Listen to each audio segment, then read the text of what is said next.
পরদিন অফিস বন্ধ থাকায় দেরি করে ঘুম থেকে উঠে ফ্রেশ হয়ে নিচে এসে দেখি বাসায় কেউ নাই। রান্নাঘরে গিয়ে দেখি আমার জন্য নাস্তা রাখা, তাই কোনো মনে না করে নাস্তা নিজে নিয়ে খেলাম। তাছাড়া আমার বাসার সবাই এখন আমার সাথে ভালোভাবে কথা বলে না। নাস্তা সেরে একটু বাইরে গেলাম, রাস্তা দিয়ে হাঁটতেছি, হঠাৎ করে আমার স্কুল জীবনের বন্ধু রাজীবের সাথে দেখা। আরে তুই রাজীব না? তুই শামিম, তাই না? কোনো কথা নাই, দুজন দুজনকে জড়িত হলাম। এতদিন পর আবার এই শহরে তুই? আমি এখন এখানেই থাকি, আর এখানে চাকরি নিয়েছি। তো তোর কি খবর বন্ধু? এই তো কোনো রকম। তোর চেহারা এমন মলিন হয়ে গেছে। আগে কত সুন্দর ছিলি, আর এখন এমন কেন? অনেক ঘটনা ঘটে গেছে দোস্ত। চল সামনে বসি। দুজন সামনে একটা জায়গায় গিয়ে বসে পড়লাম। এবার বল, কি হয়েছে? আমি সব বলে দিলাম। ঠিক এই কারণে আজ আমি এই শহরে পুরো পরিবার নিয়ে থাকি। কেন? তোর ভাবি সেই স্কুল জীবনে একজনের সাথে প্রেম করে, তারপর তাদের মাঝে শারীরিক সম্পর্ক হয়, ওদের আবার ব্রেকআপও হয়। পরে তোর ভাবি কলেজ জীবনে আবার একজনের সাথে সম্পর্ক করে। সেই ছেলে গোপনে তোর ভাবির কিছু নগ্ন ফটো তার কাছে রেখে দেয়, আর এই ফটো দেখিয়ে তাকে ব্ল্যাকমেল করতে থাকে দিনের পর দিন। হঠাৎ করে তার সাথে আমার বিয়ে হয়। সুন্দর চলতেছিল আমাদের জীবন। বিয়ের 2 বছর পর আমার একটা মেয়েও হয়। তারপর হঠাৎ করে সেই ছেলের সাথে আমার বউয়ের দেখা হয়, আর সে তখন আমার বউকে সেই ফটোগুলো দেখিয়ে আবারও ব্ল্যাকমেল করার চেষ্টা করে। তখন সে আমাকে তার পূর্বের সব ঘটনা খুলে বলে। তা শুনে আমার পায়ের নিচ থেকে মাটি সরে যায়। তারপর তাকে আমি তার বাবার বাসায় রেখে আসি, আর বলি ডিভোর্স দিয়ে দেব। তার 2 দিন পর শুনে আমার বউ নাকি সুইসাইড করার সিদ্ধান্ত নিয়েছিল। এর বেশ কিছুদিন পর সেই ছেলেটা আমার বউয়ের সব পিক নেটে ছেড়ে দেয়, আর সবাই জানাজানি হয়। তারপর কি হলো? এসব হওয়ার পর আমার বউ একবার ঘুমের ট্যাবলেট খেয়ে আত্মহত্যা করার চেষ্টা করে, আর একবার গলায় দিয়ে করার চেষ্টা শেষে তো পুরো বোতল বিষ খায়। তখন বুঝতে পারি আমার বউ তার ভুল বুঝতে পেরেছে, আর আমাকে কতটা ভালোবাসে। তার ওই সময় আমার পাশে থাকা দরকার, আর যেহেতু আমাদের বেবি আছে সেহেতু বেবির জন্য তার মায়ের দরকার। তাই তাকে আবার আমার সংসারে নিয়ে আসি। এত কিছুর পরও তাকে মেনে নিলি? দেখ ভাই, সে তার বাবা ভাইয়ের সংসারে থাকা অবস্থায় এসব করেছে। কিয়ামতের দিন আমি দোষ হব না হবে তার বাবা ভাই। আর আমার সংসারে আসার পর তার সমস্ত খারাপ কাজ ত্যাগ করে পুরোদমে আল্লাহর কাজ করা শুরু করেছে। আর কোন মেয়েটা বলতে পারবে যে সেই স্কুল কলেজ জীবনে তাদের ভার্জিনিটি হারায় নাই পরপুরুষ দ্বারা? আর আমিও তাকে ভালোবেসে ফেলেছি বলে মেনে নিয়েছি। আর আমার কাছে আসার পর তার সমস্ত কিছুতে ছেড়ে দিছে। তারপর কি হলো? ওকে আমার বাসায় নিয়ে আসার পর মহল্লার মানুষ নানা রকম কথা বলতে থাকে আমাদের। এসব কথা সহ্য করতে না পেরে সে এবার আমাদের সবাইকে ছেড়ে যাওয়ার সিদ্ধান্ত নেয়। আমাদের সুখের জন্য কেউ যেন কোনো কথা না বলতে পারে, তাই সেই সিদ্ধান্ত নেয়। সে যদি আমাদের সবার ভালোর জন্য এত কিছু করতে পারে, তাহলে তাকে ভালো রাখার জন্য আমি কেন ত্যাগ স্বীকার করব না? তাই ওকে নিয়ে, পরিবার নিয়ে এখন এখানে থাকি। এখন সে পর্দা করে চলে, আর সব সময় নামাজ কালাম নিয়ে থাকে, আর আল্লাহর কাছে তার করা ভুলের জন্য ক্ষমা চায়। যেখানে আমরা মানুষ বড় বড় পাপ করার পরও আমাদের সৃষ্টিকর্তার কাছে ক্ষমা চাইলে ক্ষমা করে দেয়, সেখানে আমরা কেন মানুষের ভুলের ক্ষমা করতে পারবো না? তবুও বন্ধু, সমাজের মানুষের কথা। বন্ধু থাক, আর বলতে হবে না। আমি যাই, তবে শুনে রাখ, একদিন না খেয়ে থাকবি, সেদিন মানুষ তোর খবর নেবে না। যখন তোর টাকা পয়সা থাকবে, তখন তোর পিছনে মানুষের অভাব হবে না। আর মানুষের কাজ হলো কার কি দোষ আছে তা নিয়ে সমালোচনা করা। বন্ধু সরি রে। এই, সরিটা আমাকে না বলে তোর বউকে বল। এই সময়গুলোতে কাছের মানুষ পাশে না থাকলে তারা অনেক ভুল সিদ্ধান্ত নিয়ে নেয়। আর আল্লাহ তার সাথে তোর জোড়া রেখেছিল, অতএব উপরওয়ালার উপর বিশ্বাস রাখ। আর তুই যেভাবে বললি, ভাবি তোকে নিশ্চয়ই তার চেয়েও বেশি ভালোবাসে। তুই বরং ভাবি আবার ফিরে নিয়ে আয়। এই সমাজের মানুষ তো পতিতাকে বিয়ে করেও সংসার করতেছে, সে জায়গাটায় তোর বউ তো হাজার গুণে ভালো। তোর সংসার তুই করবি, এই সমাজের মানুষ করবে না। যদি বিয়ের পরও তোর বউ এসব বাজে কাজ করতো, তাহলে আমি তাকে মানা করে দিতাম তাকে না নিয়ে আসার জন্য। আর কেউ ভুল করলে তাকে ক্ষমা করে শেষবারের মতো একটা সুযোগ দেওয়া দরকার। আমি আসি রে, মেয়েটার জন্য হরলিক্স নিতে এসেছিলাম। রাজীব চলে গেল, কিন্তু রাজীব যা বলছে ঠিক বলছে। সুপ্রিয়া তো আর আমার সাথে বিয়ের পর কোনো খারাপ সম্পর্কে জড়ায় নাই। অনেকে তো বিয়ের জন্য অনেক কথাই গোপন করে, হয়তোবা সুপ্রিয়া গোপন করেছিল, তবে সে তো আমার পুরো পরিবারকে আপন করে নিয়েছিল। তার মাঝে তো কোনো খারাপ দিক দেখি নাই। আমার বোনও তো খারাপ রাস্তা বেছে নিতে ধরেছিল। যদি না আমি থাকতাম তাহলে তো সেও না। আর ভাবতে পারতেছি না আমার সুপ্রিয়াকে লাগবে। কাল অফিস থেকে ফেরার পর সুপ্রিয়ার কাছে গিয়ে ক্ষমা চাইবো আর তাকে ফিরিয়ে নিয়ে আসবো। সুপ্রিয়ার বাচ্চা হলো, তবুও শামীম এলো না। এবার সুপ্রিয়ার মা বাবা, ভাই ভাবি সবাই খেপে গেল। সবাই সুপ্রিয়াকে নানান কথা জিজ্ঞেস করতেছে, কিন্তু সুপ্রিয়া তার কোনো উত্তর দিতেছে না। তাই সুপ্রিয়ার মা মাহমুদকে ফোন করে এখানে আসতে বলল। মাহমুদ আসার পর সুপ্রিয়ার মাকে বলে, আন্টি, এত জরুরি ডাকলেন যে? তোর বোন বান্ধবীকে জিজ্ঞেস কর কেন শামীম ওর বাচ্চা হওয়ার পরও নিতে আসলো না। কিরে বোন, কি হয়েছে? কোনো তো এতদিনেও বললি না। আমি কি বোঝা হয়ে গেছি নাকি এবাড়ির মানুষের কাছে? যদি বোঝা হয়ে যাই তো বললেও চলে যাব। আর এখন তো একটা চাকরি করি, তাই কোনো সমস্যা হবে না আমার। তুই আমাদের কাছে বোঝা হতে যাবি কেন? সারা জীবন তোকে রাখতে পারবো, কিন্তু এই সমাজ তো জানতে চায়, অনেক কথা বলে। তোর বিয়ে হয়ে গেছে, তবুও কেন তুই এখানে আজ 1 বছরের বেশি সময় ধরে? নাকি শামীমের ভাইকে বলবো? কি সমস্যা তোদের? বল মা, তোদের কি কোনো হয়েছে? সুপ্রিয়া, বল কি হয়েছে? দরকার হলে আমরা এর একটা বিহিত করব। উনি আমাকে ওনার বাসা থেকে তাড়িয়ে দিয়েছে। তাড়িয়ে দিয়েছে মানে? ছোট চাচার সাথে তো আমাদের অনেক আগে থেকেই জমি নিয়ে সমস্যা। তার উপর ছোট ভাইয়া ছোট চাচার বড় মেয়েকে নিয়ে বিয়ে না করায় আপু গলায় দড়ি দিয়ে মরে। সেই প্রতিশোধ তুলতে পলাশ ভাইয়া আমার গোসল করার ভিডিও করে, যাকে আমি নিজের ভাই মনে করতাম, যে আমাকে তার নিজের বোনের মতো ভালোবাসে সে।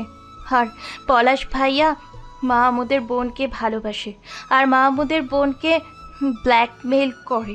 আর আমি একদিন ঘুমিয়েছিলাম ঘরে, সেই সময় মাহমুদ আমাদের বাসাতে আসে আর মাহমুদকে পলাশ ভাইয়া তার আর মাহমুদের বোনের ফোন আলাপ আর খারাপ কিছু পিক দেখিয়ে ব্ল্যাকমেল করে আর আমাকে কিস করতে বলে।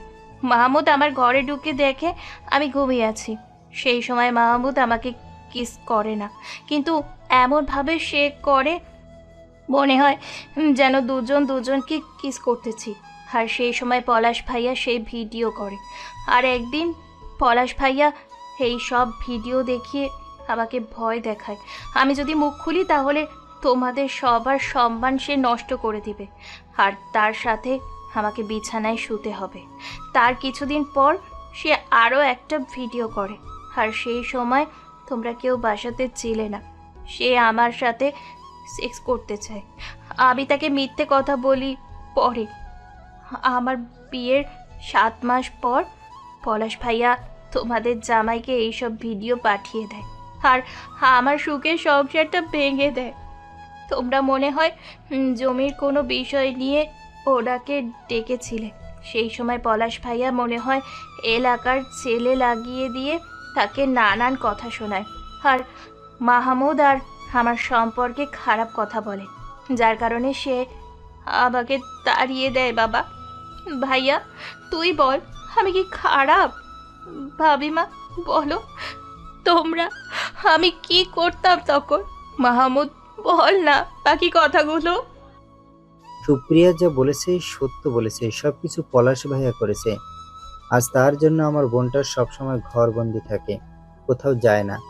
সুপ্রিয়ার সাথে এসব করতে আমাকে বাধ্য করে পলাশ ভাইয়া। তারিন যেমন আমার বোন, সুপ্রিয়াও তেমনই আমার বোন। এসব কথা আমাকে আগে কেন বলিস নাই তুই?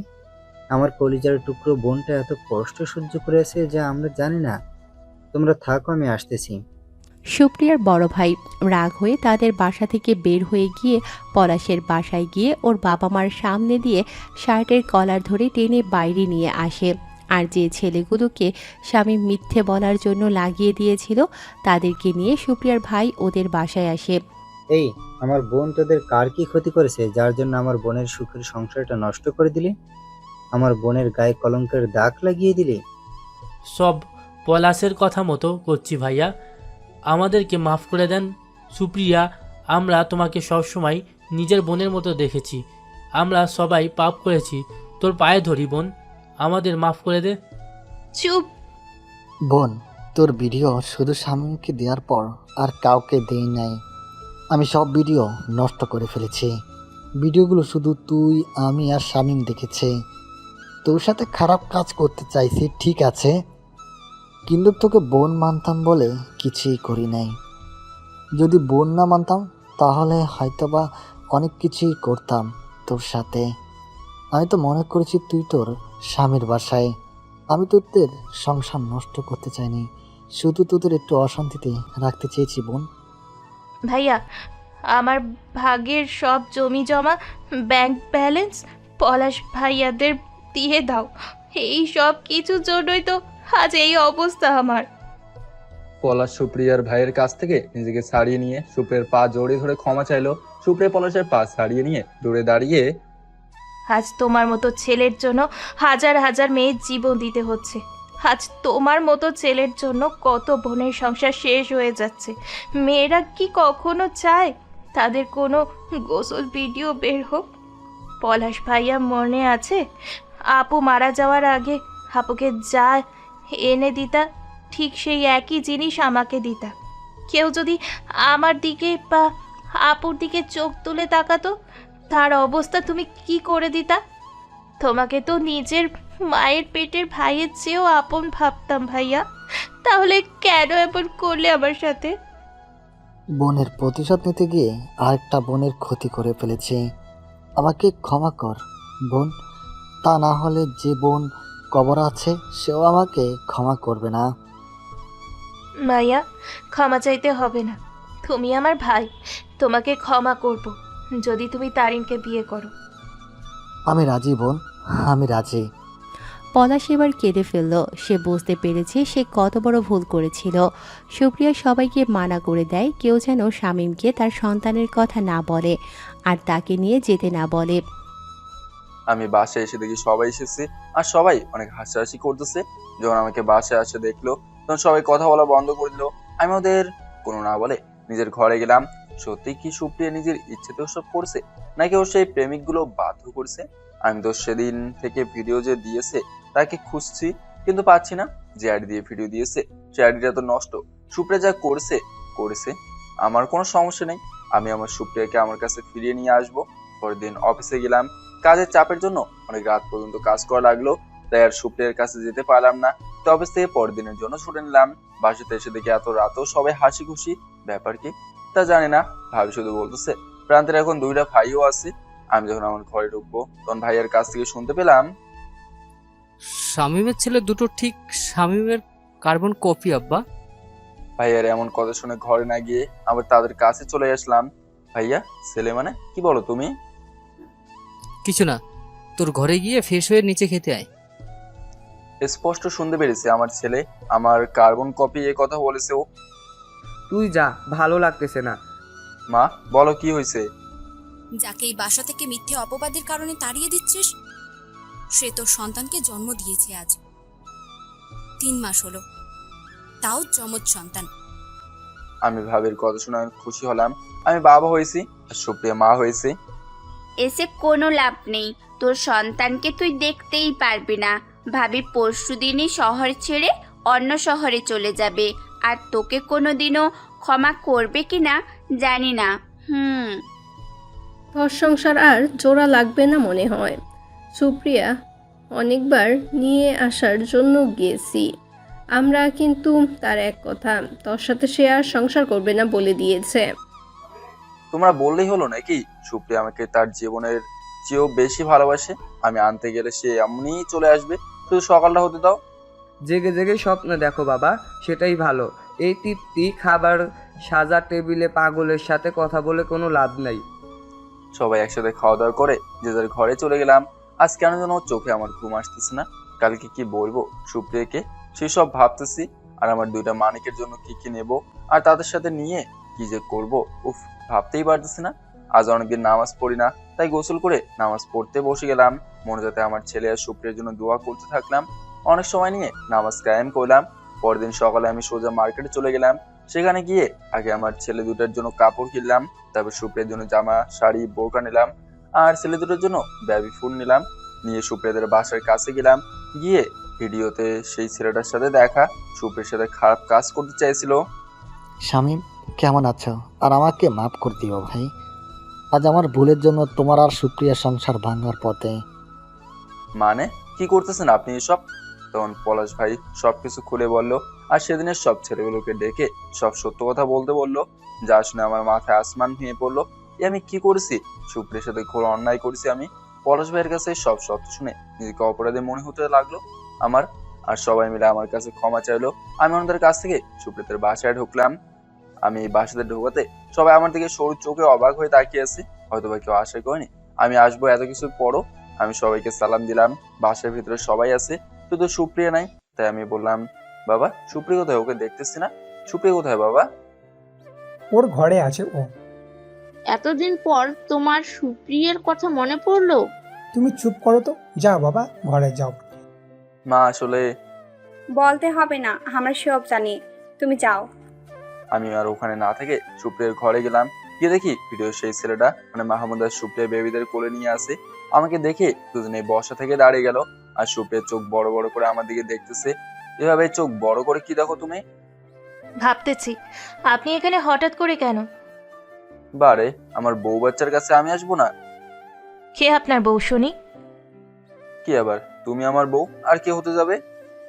শুনেন মিস্টার, বউ ছিলাম ততক্ষণ যতক্ষণে আপনার বাড়িতে ছিলাম। আমি ভুল করেছি, আমাকে ক্ষমা করে দাও বউ। হাতের সব জিনিস বিছানায় রেখে কান ধরে বললাম, এসব আদিক্ষেতা দেখাতে হবে না, আপনি এবার আসতে পারেন। বললাম তো ভুল করেছি। দেখি আমার বাবা দুটোকে। খবরদার, ওদের আপনি স্পর্শ করার চেষ্টা করবে না বলে দিলাম। বারে, আমার সন্তানকে আমি স্পর্শ করবো না তো কি করবে? ওরা শুধু আমার ছেলে, আপনার না। ওদের বাবাও আমি, মাও আমি। সরি তো, আমার ভুল হয়েছে। কোন ভুলটা আপনার? আমি বারবার বলেছি একটা কথা বলবো, একবারও কি শোনার চেষ্টা করেছেন? আপনাকে বলতে চেয়েছিলাম আমি মা হতে যাচ্ছি, আপনি বাবা। সেটা কি একবারও জানার চেষ্টা করেছেন? আমি ভেবেছিলাম এই কথা বললে হয়তো রাগ করে আর তাড়িয়ে দেবেন না। তখন রাগের মাথায় কি না কি বলেছি, সরি তো। চুপ করুন আপনি, আর একটাও কথা বলবেন না। আমি তখন চুপ করেন আপনি। আজ আমি বলবো, আপনি শুনবেন। কি বলেছিলেন? আমি বাজারি মেয়ে। তাহলে এই বাজারি মেয়ের কাছে আজ কি? হো, আমার তো আবার বাচ্চা হয়েছে, সেইটা শুনে নিতে আসছেন তাই না? সব মেয়েরা খারাপ হয় না। আপনাদের মতো ছেলেরা মেয়েদেরকে খারাপ করতে বাধ্য করে। প্রেম করার সময় কত শত মিষ্টি মিষ্টি কথা বলা, সোনা, কলিজা, জান, এইসব বলা। মেয়েটাকে যখন একটা ছেলেকে তার নিজের চেয়ে বেশি ভালোবাসে, তখন তাকে ব্ল্যাকমেল করা শুরু করে দেয়। জান, তোমাকে কাছে পেতে চাই, আরও কাছে। যখন মেয়েটা রাজি হয় না, তখন কি বলেন? আমাকে তুমি একটুও ভালোবাসো না, যদি বাঁচতে তাহলে আমার কথা রাখতে। তারপর কি মিথ্যে অভিনয় করে থাকতেন। মেয়েটা তখন তার সব কিছু আপনাদের মতো কিছু ছেলেকে বিশ্বাস করে দিয়ে যায়। তখন গোপন ক্যামেরাতে সেটা ভিডিও করে রাখেন। অনেক সময় তো হাতে পায়ে ধরেন সেক্স করার জন্য, ভিডিও করার জন্য। কি বলেন? কাউকে ভিডিও দেব না, আমাদের বিয়ের পর দেখব, স্মৃতি হিসেবে রেখে দিই। শোনো না। চুপ করুন, আপনি আজ কোনো কথা বলতে পারবেন না, সব আমি বলবো। স্কুল, কলেজে, ভার্সিটিতে মেয়ে পড়াশুনো করতে যায়, খারাপ কাজ করতে যায় না। ক্লাসের মধ্যে যে মেয়েটা সবচেয়ে বেশি সুন্দর, তার দিকে আপনাদের মতো খারাপ লুচ্চা ছেলেরা বাজেভাবে তাকিয়ে থাকে। তখন আপনাদের মতো ছেলেরা ওই মেয়েকে প্রেমের প্রস্তাব দিলে না করে দেয়। তখন কি করেন জানেন? বলেন তুমি আর স্কুল কলেজে ভার্সিটিতে আসতে পারবে না, যে রাস্তা দিয়ে আসবে সেখান থেকে তুলে নিয়ে যাব। মেয়েটা ভয়ে আর যেতে পারে না। তার বাবা মা জিজ্ঞেস করলে যখন সব সত্য বলে, তখন ওই ছেলেদের শিক্ষকের দ্বারা বাধা করে দেয়। যখন কোনো শিক্ষক বাধা করে তখন কি করেন? তুলে নিয়ে গিয়ে ধর্ষণ করেন, নতুবা মুখে অ্যাসিড ছুঁড়ে মারেন। রাস্তা দিয়ে মেয়েরা হেঁটে গেলে কেপ টেসিং করে, আপনাদের মতো বাজে ছেলেরা করে। সব জানি আমি তো। চুপ করতে বলেছি আপনাকে। আপনি আজ কোনো কথা বলতে পারবেন না। আপনাদের মতো যত ছেলে শিক্ষক, বৃদ্ধ শিক্ষক আছে, তাদের হাতে কি ছাত্রীরা যৌনতার শিকার হয় না? আপনারাই তো প্রথম ছাত্রীকে প্রেমে প্রস্তাব দেন। প্রেম না করলে পরীক্ষায় ফেল করিয়ে দেবেন, ক্লাসে অপমান করেন। যখন ওই ছাত্রীটা প্রেম করে তখন তার সাথে সেক্স করার জন্য স্কুল, কলেজ, ভার্সিটির বাথরুম ব্যবহার করেন। আর মেয়েটার বাবা যদি টাকাওয়ালা হয় তাহলে তো তার গোপন ভিডিও বা খারাপ পিক দেখিয়ে টাকা হাতিয়ে নেন।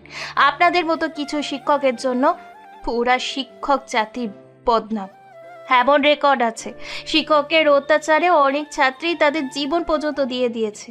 এমনও করেছেন তাদেরকে কেরোসিন ঢেলে আগুনে পুড়িয়েছেন। মেয়েদেরকে ধর্ষণ করে আপনাদের বাজে বংশের ছেলেরা করে, যাদের দাপট আছে। আপনারাই তো অন্যের গৃহবধূকে ধর্ষণ করে, আপনারাই তো মেয়েদেরকে পরক্রিয়া করতে বাধ্য করেন। প্রেম করার সময় কেমন মেয়ে হয়ে হোক, বিয়ে করার সময় আমার ভার্জিন মেয়ে লাগবে। তোমার সব কথা ঠিক আছে, তখন রাগের মাথায় বলেছি এসব কথা। রাগের মাথায় না, প্রেম করে মেয়েদের জীবন নষ্ট করে আর একটা মেয়ের সাথে প্রেম করেন। মেয়েটা যদি খারাপ হয় আর তাদের খারাপ হতে বাধ্য করে কিছু খারাপ নোংরা প্রকৃতির ছেলে। আপনারা ছেলেরা তো বাসের মধ্যেও মেয়েদের যৌন হেনস্থা করে থাকেন। কোনো মেয়ে নিজের ইচ্ছাতে খারাপ হয় না, তাদেরকে আপনাদের মতো ছেলেরা করতে বাধ্য করে। কোনো দিন দেখেছেন কোনো মেয়ে কোনো ছেলেকে সেক্স করার প্রস্তাব দেয়? এইসব দেয় ছেলেরা। তাহলে মেয়েরা কেন খারাপ হবে? যে মেয়েটার সাথে এইসব করেন, পরে কি করেন? তার ভিডিও ভাইরাল করে দেওয়ার ভয় দেখিয়ে তার সাথে অনেকবার যৌন মিলন করেন। মেয়েটা তো তাকে বিশ্বাস করে তার নারীত্ব দিয়ে দিল, তাহলে এইসব ভিডিও বানিয়ে নিজেদেরকে বড় পর্ন তারকা ভাবতে থাকেন। আপনারা পৃথিবীর মধ্যে শ্রেষ্ঠ সেক্স পার্টনার হবেন বউয়ের, তাই তো? ওই ভিডিওটার মধ্যে একটা মেয়ের বাঁচা মরার বেঁচে থাকে, বুঝেছেন? মেয়েটার পরিবারের সুখ লুকিয়ে থাকে, তার পরিবারের সম্মান লুকিয়ে থাকে। আর ভিডিও নেটে ছেড়ে দিয়ে তার কত ক্ষতি করেন। মেয়ে বিয়ের আগে কখনো যৌন সুখ চায় না। ছেলেরা তো নানা রকম ওয়েবসাইটে ব্যবহার করে খারাপ ভিডিও দেখে তার প্রেমিকার সাথে সেও সেক্স করতে চায়। আপনারও তো বোন আছে, তার সাথে যদি কেউ এমন করে তাহলে কি হবে ভেবে দেখেছেন? আমার ভুল বুঝতে পেরেছি, তোমাকে অবিশ্বাস করে। আর কি বলেছিলেন? মেয়েদের বোরখার পেছনে খারাপ কিছু লুকিয়ে থাকে। শোনেন, তাহলে যারা খারাপ তারা বোরখা পরে পুরা মেয়ে জাতিকে খারাপ বানাতে চায়। বোরখায় একটা মেয়ে সমস্ত কিছু লুকোনো থাকে। কিছু মেয়ে তার প্রেমিকের সাথে দেখা করতে যায় বোরখা পরে, আর যারা সব সময় বোরখা পরে তারা কখনো খারাপ কাজে যায় না। খারাপ মেয়েরা বোরখা পরে বোরখা পরা মেয়েদের বদনাম করে। আপনি এটাও বলেছিলেন কতজনের সাথে বেড শেয়ার করি, তাই না? একটা মেয়ে কখনো নিজের ইচ্ছাতে কারোর সাথে বেড শেয়ার করতে চায় না। আপনারা যারা মেয়েদের ভিডিও বানান, সেই ভিডিও ভয় দেখিয়ে বন্ধুদের সাথে বা অন্য কারোর সাথে বেড শেয়ার করতে বাধ্য করা হয়। সুপ্রিয়া বোন, থাম, অনেক হয়েছে। মাহমুদ চুপ থাক। মেয়ে কি নিজের ইচ্ছাতে স্কুল কলেজে নিয়াদের ভার্জিনিটি হারায়? কিছু মেয়ের ভার্জিনিটি নষ্ট করে দেয় আপনাদের মতো ছেলেরা। আর মেয়েদের ভার্জিনিটি নষ্ট আরও অনেক কারণে হয়, যেমন দৌড়াদৌড়ি করলে, গাছে উঠলে, সাইকেল চালালে, রাস্তায় চলতে গিয়ে হঠাৎ বেকায়দা পড়ে গেলে, কোনো ভারী কাজ করতে গেলেও এবং আরও নানান কারণে। তাহলে মেয়েরা স্কুল কলেজে কেন ভার্জিনিটি হারায় বুঝেছেন? একটা মেয়ে কখনো তার নিজের ইজ্জত দুইজন পুরুষকে দেখাতে চায় না। মেয়েরা চায় তার ইজ্জত তার স্বামী দেখুক। কিন্তু আপনাদের মতো কিছু বাজে ছেলের কারণে মেয়েরা আজ এমন। আমি এটা বলতেছি না যে সব মেয়ে ভালো, কিছু মেয়ে হয়তো বা বকে যাওয়া। আমি জানি সব ছেলেরা যেমন খারাপ না, সব মেয়েরাও না। আর কোনো মেয়েও নিজের ইচ্ছাতে তার সতীত্ব হারাতে চায় না, কিন্তু খারাপ ছেলের কারণে এসব হয়। স্কুল কলেজ ভার্সিটিতে কিছু খারাপ ছেলে নেতাগিরি দেখায়, হয়তো বা তাদের কারণে এসব হয়। এখানে প্রত্যেকটা বাবা মাকে সক্রিয় থাকতে হবে, তার ছেলে মেয়ে কি করে কি না করে। এবার আমাকে মাফ করে দিও, চলো তো আমার সাথে। সরি মিস্টার, যেতে পারবো না। কেন যেতে পারবে না? একটা মেয়ে যখন ভিডিও ভাইরাল হয় তখন সেই মেয়েটার কি অবস্থা হয় আপনি কি তা জানেন? ওই সময় মেয়েটা নিজের হিতাহিত জ্ঞানের মাঝে থাকে না। সেই সময়টাতে কাছের মানুষের সাপোর্ট প্রয়োজন। মেয়েটা কি কারণে এইসব করে একবারও কি আপনারা স্বামীরা জানার চেষ্টা করেছেন? মেয়েটা তো এই সবের কারণে ডিপ্রেশনে চলে যেতে পারে, এমনকি আত্মহত্যা পর্যন্ত করতে পারে। জানেন, তখন না নিজেকে শেষ করে দিতে ইচ্ছে করেছিল যখন আমাকে তাড়িয়ে দিয়েছিলেন। যখন ভিডিওটা দেখিয়েছিলেন তখন না খুব ভয়ে ছিলাম, মনে মনে আল্লাহকে স্মরণ করেছিলাম যাতে এই রকম বিপদে আপনি আমার পাশে থাকেন। তা না করে তাড়িয়ে দিলেন। কতবার ফোন করেছি আপনাকে, আপনি বললেন আপনাকে ফোন দিলে আপনার মরা মুখ দেখব। আপনাকে ভীষণ ভালোবেসেছিলাম, নিজের থেকেও বেশি। আপনাকে ভরসা করতাম আমি। একটা মেয়ে তার স্বামীকে অনেক ভরসা করে, বিশ্বাস করে, আর আপনি এরকম ভুল আর হবে না, আমায় মাফ করে দাও। যাকে নিজের ভাই মনে করতাম তার সাথে বদনাম দিলেন। আপনাকে তো আগেই বলেছিলাম আমার ভার্সিটিতে একটা বেস্ট ফ্রেন্ড আছে। আপনি আমাকে একটা বার জিজ্ঞেস করেন নাই আসল ঘটনা কি হয়েছে। সেদিন আমি ওর হাত ধরে কেঁদেছি। আপনি যখন আমার সাথে খারাপ ব্যবহার করেছিলেন সেই সব তাকে বলেছি। আপনারও তো মেয়ে বন্ধু আছে, অফিস কলিগ আছে। কই, আমি তো আপনাকে সন্দেহ করি না। যদি আমার জায়গায় আপনার ভিডিও বের হতো তাহলে আপনাকে ছেড়ে চলে আসতাম আমি, বলেন? জানি না কি করে ক্ষমা করবে, তবে আমি এটা মানি আমি দোষ করেছি, প্লিজ। যখন প্রেগনেন্ট ছিলাম সেই সময় আপনার কথা খুব মনে পড়েছিল। জানেন, প্রত্যেকটা নারী চায় তার প্রেগনেন্সির সময় তার স্বামী তার পাশে থাকুক, তার খবর রাখুক, কোনো ভুল করলে শাসন করুক, সন্তান জন্ম নেওয়ার সময় পাশে থাকুক। জানেন, বাবা মাকে আপনাকে নিয়ে কত মিথ্যে কথা বলেছি তা জানেন না। যে সময়টাতে আপনাকে আমার বেশি দরকার ছিল সেই সময়টাতে আমার পরিবার আর মাহমুদ আমার পাশে ছিল। তখন যেহেতু আপনার প্রয়োজন হয় নাই, এখনও আপনাকে আমার প্রয়োজন নাই। আমার সন্তানকে আমি মানুষ করতে পারবো, আপনার কোনো প্রয়োজন হবে না। প্লিজ বউ, আমার সন্তানকে একটু আমার কোলে দাও। আমি ভুল করেছি, আমার ভুলটা শুধরানোর সুযোগ দাও। এবার থেকে আর কোনো ভুল করবো না, তোমার সব কথাই শুনবো, যা করতে বলবো তাই করবো। আমি যদি সত্যি জানতাম তাহলে তোমার প্রেগনেন্টের সময় তোমার পাশে থাকতাম। দেখো না বাবুদের জন্য আর তোমার জন্য কত কি নিয়ে এসেছি। ওরা আমার সন্তান, আপনার না। আমার সন্তানকে আমি সব কিছু দিব, তবুও আপনার দেওয়া কোনো কিছুই ওদেরকে দিব না। আপনার দেওয়া জিনিস লাগবে না, চলে যান আপনি এই বাসা থেকে। তুমি আমাকে মারো, আঘাত করো বউ, তবুও তোমাদের থেকে আমাকে দূরে ঠেলে দিও না। আমি আপনার মতো অতটাও খারাপ না যে গায়ে হাত তুলব। এইসব আমার বাবা মা শেখায়নি।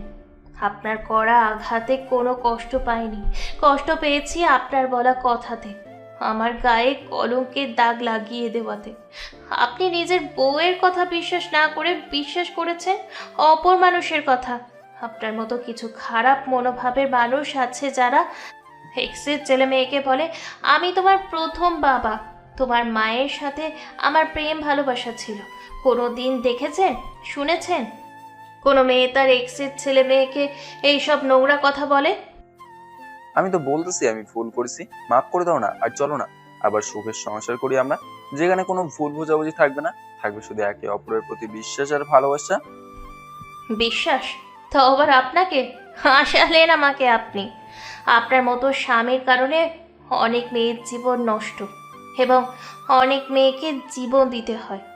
ভাবলেন কি করে আমি আবারও আপনার সাথে সংসার শুরু করব?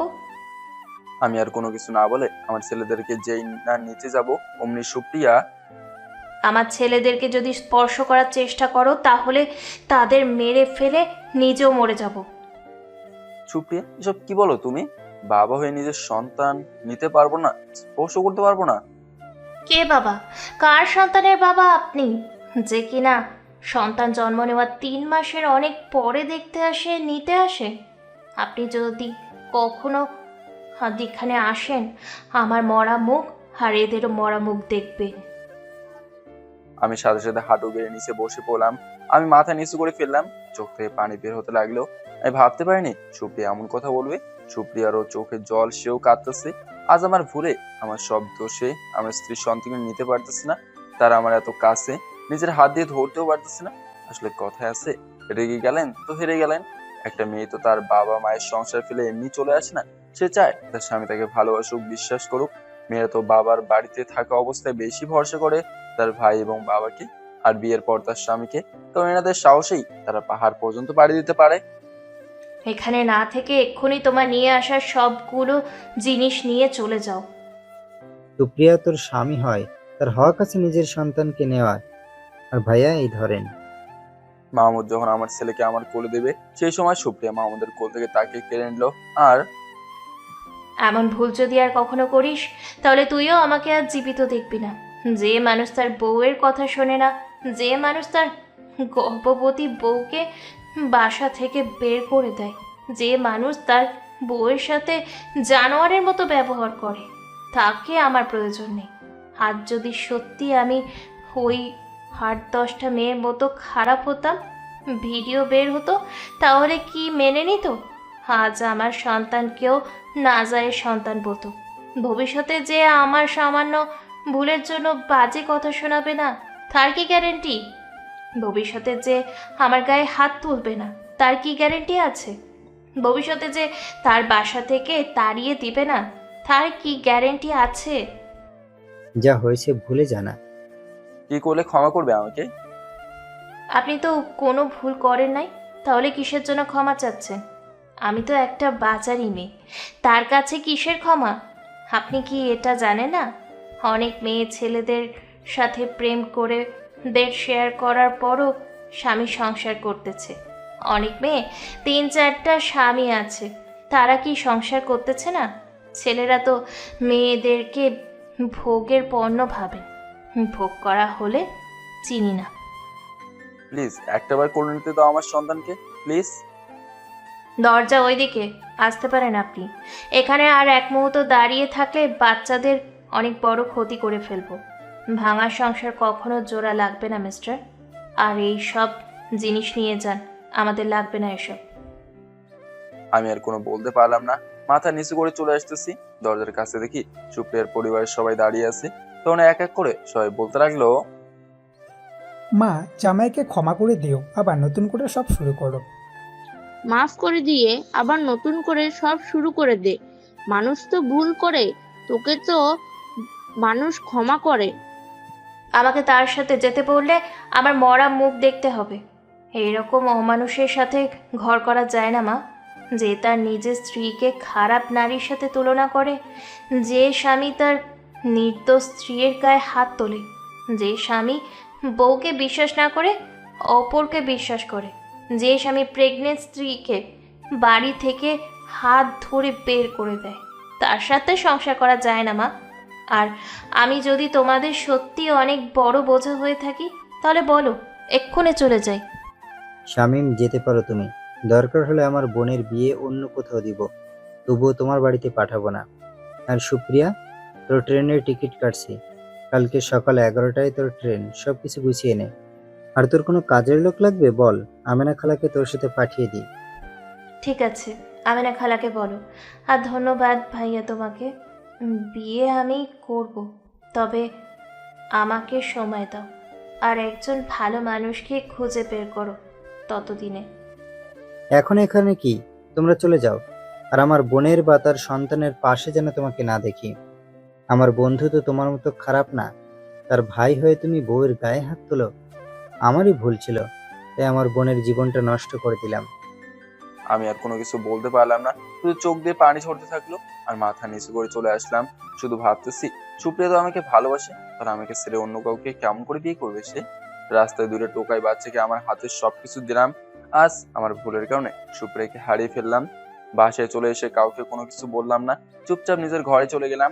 আমার ঘরে সুপ্রিয়ার আমার অনেক স্মৃতি আছে, যেভাবে সুপ্রিয়া আমার ঘরে ফিরে নিয়ে আসতে হবে, আমার প্রতি তার ভুল ধারণা ভেঙে দিতে হবে। আমি ঘরে আসার অনেকক্ষণ পর মা, বাবা, ভাবি, ভাইয়া, তৃপ্তি আসলো। তুই নাকি সুপ্রিয়ার নিয়ে আসার জন্য ওদের বাসায় গেছিলি? হুম। আমি জানতাম সুপ্রিয়া আর আসবে না। কালকেই চলে যাচ্ছে সুপ্রিয়া অন্য কোথাও। আমাদেরকে যেতে বলেছে ওদেরকে বিদায় দেওয়ার জন্য। তুই কালকে আমাদের সাথে যাবি? যাবো, তবে সুপ্রিয়ার আড়ালে থাকবো আমি। যা ভালো মনে করিস। আগেই বলেছি সুপ্রিয়াকে তাড়িয়ে দিস না। এখন বোঝ আমার আর কি করতে পারি। সবাই আমার ঘর থেকে চলে গেল। আমি বিছানায় বসে ভাবতে থাকলাম কি করে সুপ্রিয়াকে ফিরে নিয়ে আসা যায়। পরের দিন 10টার সময় রেল স্টেশনে চলে গেলাম। সবাই সুপ্রিয়ার কাছে গেলেও আমি আড়াল থেকেই তাকে দেখতে থাকলাম। কিন্তু সুপ্রিয়া চারিদিকে দেখতে লাগলো, হয়তোবা কাউকে খুঁজতেছে, হয়তোবা কেউ আসার কথা। সুপ্রিয়া সবার কাছ থেকে বিদায় নিয়ে চলে গেল। তারপর সেখান থেকে বাসায় চলে আসলাম আমরা সবাই। এভাবে দিনের পর দিন যেতে লাগলো। সুপ্রিয়াকে আমি বলতে পারতেছি না, বাসায় আসার আর অফিস যাওয়া ছাড়া আমার কোনো কাজ নাই। সুপ্রিয়া স্কুল যাওয়া আশা করতে লাগলো। সুপ্রিয়া মন থেকে বলেছে অন্য কাউকে বিয়ে করবে, এটা কোনো কথা না।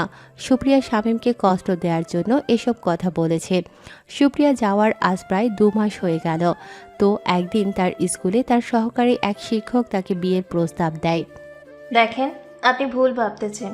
আমি বিবাহিত, আমার স্বামী, সন্তান আছে। কই, একদিনও তো দেখলাম না আপনার স্বামীকে আপনাকে নিয়ে যাওয়ার জন্য। আমার স্বামীও চাকরি করে, বুঝেছেন? দেখো, আমি তোমার সন্তান আর তোমার দায়িত্ব নিতে চাই। কি বলো তুমি? ফার্দার আর যদি এই ধরনের কথা আমাকে বলেন, আমি কিন্তু প্রধান শিক্ষককে আপনার বিষয়ে জানাতে বাধ্য হব। আরে এসব কি বলো তুমি? তোমাকে আমার ভালো লেগেছে। তুমি অনেক ভালো একটা মেয়ে। তাছাড়া তুমি পর্দা করে চলো। বর্তমানে তোমার মতো মেয়ে খুঁজে পাওয়া দুষ্কর। আমার তো মনে হয় তোমার স্বামীর সাথে তোমার ছাড়াছাড়ি হয়ে গেছে। আমার স্বামীর আমানত আমি। এই ধরনের কথা বললে আমি সত্যি এবার প্রধান শিক্ষককে জানাবো। এসব বলেই সুপ্রিয়া সেখান থেকে ক্লাস করাতে চলে যায়। সুপ্রিয়ার সহকারী শিক্ষক অনেক ভালো মানুষ, হয়তোবা সুপ্রিয়া আচরণ, ব্যবহার, চলাফেরা ভালো লাগায় হয়তোবা পছন্দ করছে। সুপ্রিয়া ক্লাস শেষ করে তার বাসায় ফিরে যায়। আজ তার মনটা ভীষণ খারাপ। সুপ্রিয়ার মন খারাপ দেখে আমেনা খালা বলে, কি হয়েছে মামনি? আজ তোমাকে এত বিষণ্ণ দেখাচ্ছে কেন? খালা, তেমন কিছু না, এমনি কোনো সমস্যা হয়নি। রোদা রুদ্রে কি ঘুমিয়ে গেছে খালা? সুপ্রিয়া যে স্কুলে চাকরি করে তার পাশেই বাসা ভাড়া নিয়েছে, যাতে বারবার এসে ছেলেদের দেখতে পারে। হ্যাঁ মামনি, একটু আগে ঘুমালো। যাও ফ্রেশ হয়ে আসো, খেতে দিই তোমাকে। সুপ্রিয়া গিয়ে ফ্রেশ হয়ে এসে খাওয়া করে। রোদ আর রুদ্রের পাশে গিয়ে শুয়ে পড়ে। আমি এদিকে দিন দিন আরো ভেঙে পড়তেছি, আর নামাজ কালাম প্রায় ছেড়েই দিয়েছি। দিন দিন নেশা করাটা আমার বেশি হয়ে যাচ্ছে। সবার আড়ালে আমি এখন নেশা করি, তো জানেও না, কাউকে জানাইও না। একদিন অফিস যাওয়ার পথে দেখতেছি একটা ছেলে একটা মেয়ের হাত ধরে কান্না করতেছে, তাই তাদের কাছে এগিয়ে গেলাম। কি হয়েছে ভাই, এভাবে ওনার হাত ধরে কাঁদতেছেন কেন? ভাইও আমাকে ছেড়ে দিয়ে এখন একজনকে ভালোবাসে। আমার টাকা নাই, বেকার বলে একা ফেলে দিয়ে চলে যাচ্ছে। তোর সাথে এতদিন থেকে আমাকে কি দিয়েছিস? আমাকে বিয়ে করে কি খাওয়াবি? আমি গেলাম, হাত ছাড়। মেয়েরা ছেলেটার হাত ছেড়ে দিয়ে চলে গেল। ভাই, ফুল মানুষকে ভালোবেসেছেন, তাকে দেখে মনে হলো অনেক স্মার্ট মেয়ে। তার পোশাক আর কথাতেই বোঝা গেল আমার ছেলেটা মা বাবার ভালোবাসা না বুঝে মেয়েদের সামান্য একটা অপরিচিত মেয়ের পিছনে ছুটে চলে। দেখ ভাই, তুই চাকরি করলে কিংবা তোর টাকা থাকলেও এই মেয়েটা তোমাকে কখনো ভালোবাসতো না। তুমি ধৈর্য ধরে থাকো, তোমার জীবনে তার চেয়েও ভালো কেউ আসবে। তার কথা মনে করে কষ্ট পেও না। তোমার বাবা মাকে ভালোবাসো, দেখবে এই মেয়েটাকে ভালোবেসে যে সুখটা পেয়েছিলে তার চেয়ে বেশি সুখ পাবে। আমি আর তাকে কোনো না বলে আমার অফিসে চলে গেলাম। সত্য বলতে কি, সব ছেলেরা যেমন খারাপ হয় না, তেমন সব মেয়েরাও খারাপ হয় না। এই দুনিয়াতে মানুষ চেনা বড় টাফ। কেউ ভালোবাসার মানুষকে পাওয়ার জন্য জীবন দেয়, আর কেউ বা ভালোবাসার মানুষের হাত ছেড়ে দিয়ে অন্যের হাত ধরে। একদিন সুপ্রিয়া শামীমের ফটো বের করে কাছিল, তা দেখে ফেলে আমেনা খালা। জামাই বাবাজিকে যদি এতই ভালোবাসিস মামনি, তাহলে তাকে ফিরিয়ে দিলি কেন? তাকে ফিরিয়ে দিতে চাইনি খালা, তাকে শুধু এতটুকু বোঝাতে চাই, আপন মানুষকে কষ্ট দিলে কেমন লাগে। জামাই বাবাজি তো কোনো ভুল ছিল না। যে কোনো স্বামী তার বউয়ের খারাপ কিছু দেখলে সহ্য করতে পারে না। তিনি কি আমাকে একবার বলতে পারতেন না? আমি তো মনে করেছিলাম পলাশ ভাই আর কিছুই করবে না, তাই তো তাকে আমি কোনো বলিনি। মামনি, দুনিয়াটা বড় কঠিন, আর তার থেকেও কঠিন এই দুনিয়ার মানুষ। আচ্ছা খালা, সব মেয়েরা কি খারাপ? তুমি বলো তো। হ্যাঁ, আমি মানি কিছু মেয়ে আছে যারা খারাপ, তাই বলে কি সব মেয়ে খারাপ? খালা, আমাদের দেশে বহু জাতির মানুষ বসবাস করে, এক একজন এক এক রকম পোশাক পরে। খালা, আমি জানি মেয়েরা যদি ওয়েস্টার্ন ড্রেস, মডার্ন ড্রেস পরে ছেলেদের সামনে দিয়ে না যায়, তাহলে তো ছেলেরা মেয়েকে বিরক্ত করবে না। মেয়েরা যদি ছেলেদেরকে পাত্তা না দেয়, তাহলে তো ছেলেরা মেয়েদের পিছনে ছুটে চলতো না। এই দুনিয়াতে সব ছেলে মেয়ে দেহের লোভে ঘোরে না, কিছু ছেলে মেয়ে সত্যিকারের ভালোবাসা পেতে চায়। আমাদের জামানায় এমন ছিল না মামনি। যদি কেউ কাউকে না পেতে, তাহলে তার কখনোই কোনো ক্ষতি করতো না। এখনকার যুগে খুব খারাপ কিছু হয়, পারলে একজন আর একজনকে সাহায্য করত, একে অপরের প্রতি অনেক শ্রদ্ধা ছিল। খালা, আগে সবার লজ্জা শরম ছিল, এখন সেগুলো নাই। এখন তো অনেকে সবার কাছে পরিচিত পেতে অনেক কিছুই করে। জামাই বাবাজিকে মেনে নিয়ে আবার শুরু করো মামনি। আমি তো তাইই চাই। সবার থেকে কোনো মেয়ে আলাদা থাকতে চায় না খালা। সব মেয়েরা পরিবারের সবার সাথে থাকতে চায়। যতবার ওনার কাছে ফিরে যেতে চাই, ততবার তার বলা খারাপ কথাগুলো কানে বাজে খালা। কোনো দিনও কোনো ভালো মেয়ে হোক আর খারাপ মেয়ে হোক, তার আপনজনের কাছ থেকে বাজে কথা সহ্য করতে পারে না। কেউ ভুল করলে তো তাকে ভুল ধরিয়ে দেওয়া দরকার। তারপর সে কি আবার ভুল করেছে কিনা দেখো, তারপর তাকে বলো ধরো। তোমার কথাও ঠিক আছে মামনি, তবুও এসব আর না ভেবে নতুন করে সব শুরু করো। আমাকে কিছুদিন সময় দিতে হবে খালা। তোমার যা ইচ্ছা মামনি। সেদিনটা ওভাবেই কেটে যায়। পরের দিন সুপ্রিয়া তার স্কুলে গিয়ে 10ম শ্রেণীর ক্লাস করার ফাঁকে তাদের উদ্দেশ্যে কিছু কথা বলে। ক্লাস তো শেষ, তোমাদের সবাইকে কিছু বলতে চাই। জি ম্যাম, বলেন। তোমাদের যে এখন বয়স, এই বয়সে তোমাদের মতো বয়সী ছেলেমেয়েরা অনেক ভুল কাজ করে। তোমরা কেউ ডাক্তার হবা, কেউ ইঞ্জিনিয়ার হবা, কেউ শিক্ষক, কেউ বা চাকরি করবা, কেউ রাজনীতি করবা, কেউ বা এখান থেকেই ঝরে যাবা। তোমাদের বাবা মা তোমাদেরকে নিয়ে স্বপ্ন দেখে, তোমরা ভবিষ্যতে কোনো কিছু করে তাদের দেখাশুনো করবা। এই সময় অনেক ছেলে মেয়েদের সাথে প্রেম করার জন্য উতলা হয়ে যায়। অনেক ছেলে মেয়ে প্রেম করে বাড়ি থেকে এই বয়সেই বেশিরভাগ পালায়। শোনো, নিজেদের এমন করে গড়ে তোলো তোমাদের কাছে যেন ভালো কেউ এমনি চলে আসে। এই বয়সে অনেক ছেলে নেশায় আসক্ত হয়ে যায়। তোমাদের বলি, কখনো কোনো খারাপ রাস্তা বেছে নিবে না। সঙ্গ দোষে লোহা ভাসে, কথাটা মাথায় রেখো। যেমন সঙ্গীর সাথে বের হবা, ঠিক তার মতোই হবা। সবসময় খারাপ সঙ্গ ত্যাগ করতে হবে। সবসময় ভালো ভালো বই পড়বে। তোমরাও ভবিষ্যতে বাবা মা হবে, নিজেদের সন্তানকে সেই রকম করে গড়ে তুলবে যাতে তাকে কেউ খারাপ না বলে। তোমাদের সামনে এখনো অনেক পথ বাকি আছে, তাই কোনো সিদ্ধান্ত একাই নেবে না। কোনো কিছু ঘটলে মা বাবা, বড় ভাই বোনের সাথে শেয়ার করবা। মেয়েরা, তোমরা কাচের মতো, সামান্য কলঙ্ক লাগলে তোমরা শেষ, তাই প্রতিটা কদম দেখে শুনে ফেলতে হবে। আর ছেলেরা সব সময় গুরুজনকে সম্মান করবে, আর পারলে সিনিয়র ভাইদের কাছ থেকে ভালো ভালো উপদেশ নিবে। ছেলেরা ছাড়া যেমন মেয়েরা চলতে পারে না, মেয়েরা ছাড়া ছেলেরা চলতে পারে না। আর তোমরা এই বয়সে প্রেম ভালোবাসায় জড়িয়ে পড়ো না, তাহলে তোমাদের ক্যারিয়ার নষ্ট হবে। ক্লাস থেকে বের হয়ে সুপ্রিয়া আবার সেই শিক্ষকের সামনে পড়ে। কেমন আছো তুমি? জি আলহামদুলিল্লাহ, আপনি? কোথায় আর ভালো থাকতে পারলাম, তুমি তো আমাকে ভালোই বাসো না। দেখেন রিশাদ সাহেব, আপনাকে আগেও বলেছি, এখনও বলতেছি, আমি আমার স্বামীকে ভালোবাসি আর তার আমানত আমি। আপনি অনেক ভালো মানুষ, আপনি আমার চেয়ে ভালো কাউকে পাবেন। দয়া করে এই ধরনের কথা বলবেন না। শুনলাম আপনার স্বামীর সাথে নাকি অনেক দিন থাকেন না, এমনকি তার সাথে আপনার ছাড়াছাড়ি হচ্ছে। তাহলে আমাকে গ্রহণ করতে আপত্তি কোথায়? দেখো, তোমার আগের স্বামীর থেকে বেশি সুখে রাখবো আমি তোমাকে। আপনার সাহস হয় কি করে আমার সাথে এভাবে কথা বলার? কে বলেছে আপনাকে এইসব কথা? আমি আমার স্বামীকে ছেড়ে দিব? বাঙালি মুসলিম মেয়ের স্বামী বেঁচে থাকা অবস্থায় অন্য কোনো পরপুরুষকে নিয়ে ভাবনাটাও পাপ। আর আপনাকে করব বিয়ে আমি?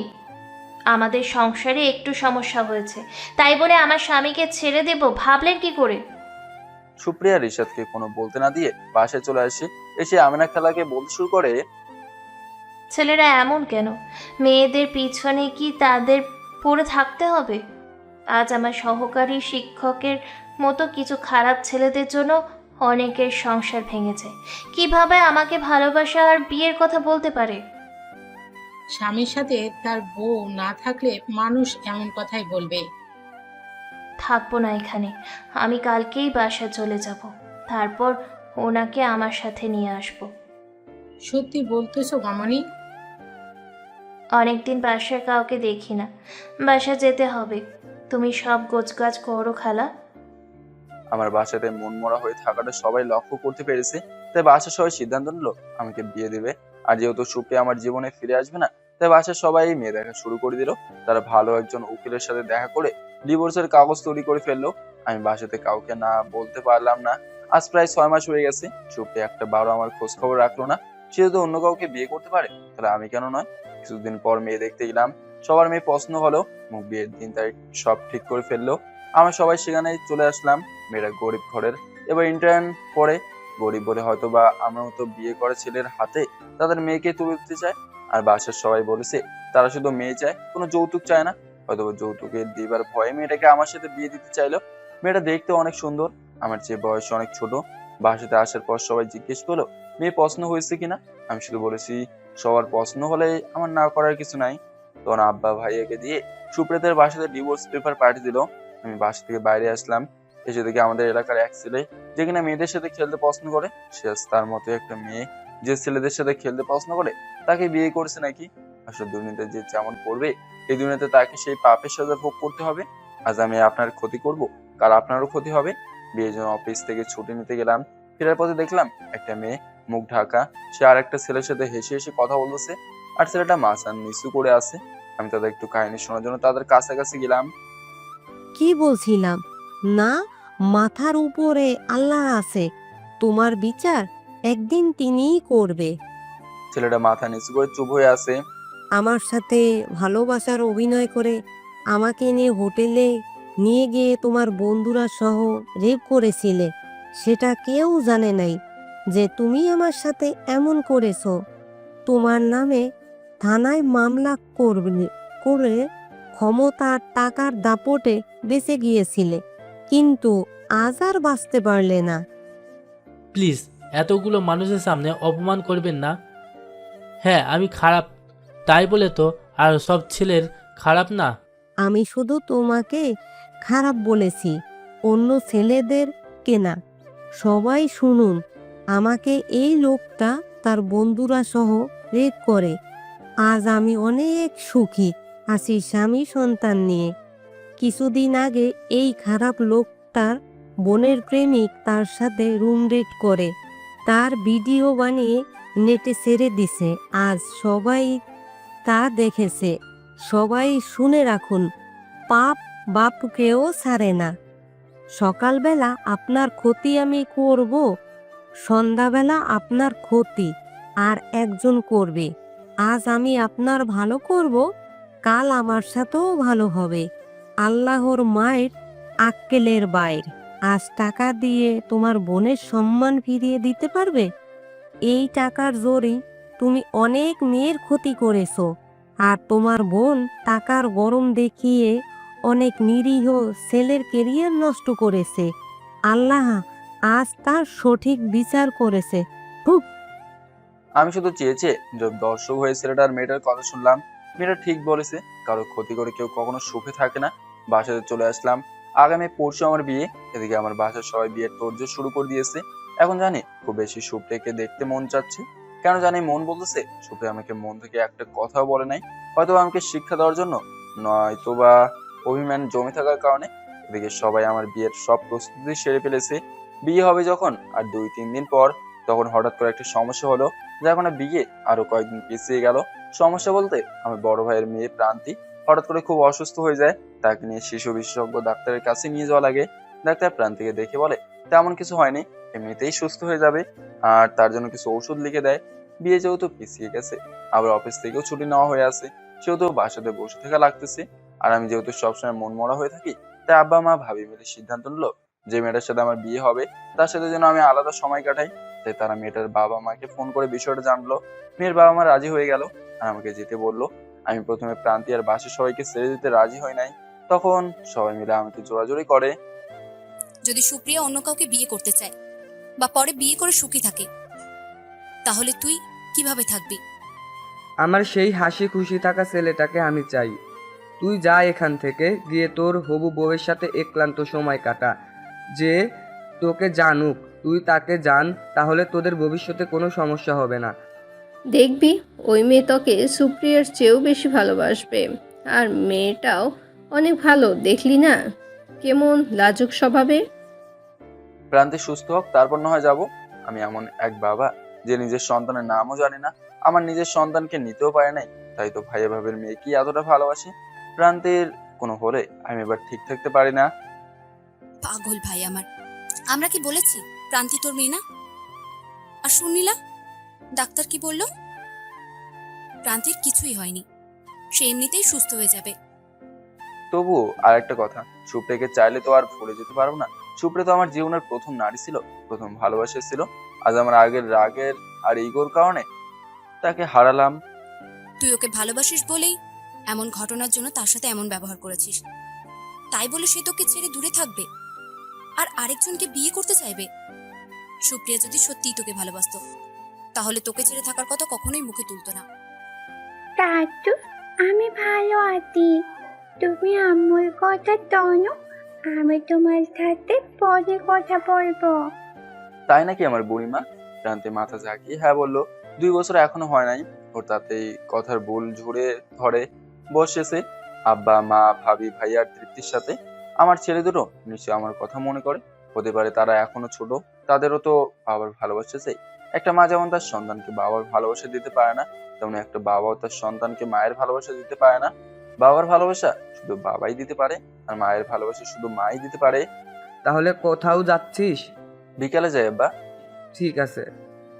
আমি প্রান্তিকে কোলে নিয়ে আমার ঘরে গিয়ে শুয়ে পড়লাম, আর প্রান্তিকে আমার 2 পায়ের পাতার উপর রেখে হাঁটু ভাঁজ করে ওঠানামা করতে লাগলাম। প্রান্তির কথা এখনো ঠিকভাবে স্পষ্ট না, অনেক কথা মুখে উচ্চারণ করতে পারে না। আমি যখন প্রান্তিকে ওঠানামা করতেছি, প্রান্তিক খিলখিল করে হাসতে থাকে। যখন থামি তখন বলে আবাল তাতু আবাল। এই হচ্ছে ছোট বাচ্চা, ওদের কোনো কিছু নতুন শেখালে সেটার জন্য পাগল হয়ে যায়। ওদের যদি উপরে ছুড়ে দিয়ে আবার 2 হাত দিয়ে ধরেন, প্রথমে কান্না করলেও পরে যখন ধরেন তখন ইচ্ছা মতো হাসতে থাকে। তখন তার মনে একটা বিশ্বাস থাকে তার বাবা মা ভাই বোন আত্মীয় যে যা করুক না কেন তার কোনো ক্ষতি হতে দেবে না। তাই সে বারবার সেই কাজগুলোই করতে বলে। প্রান্তিকে এবার আমার বুকের উপর বসালাম, সে আমার বুকের উপর বসে গাড়ি চালাতে লাগলো। আমি পকেট থেকে ফোন বের করে ভাইয়াকে ফোন দিলাম। কিরে, অসময়ে ফোন দিলি যে? না মানে ভাইয়া একটা কথা জানার ছিল। বল, কি কথা? আমার কাজ আছে। তুমি যে ডিভোর্স পেপার নিয়ে সুপ্রিয়াদের বাসাতে গিয়েছিলে, ওরা কিছু বলেছে?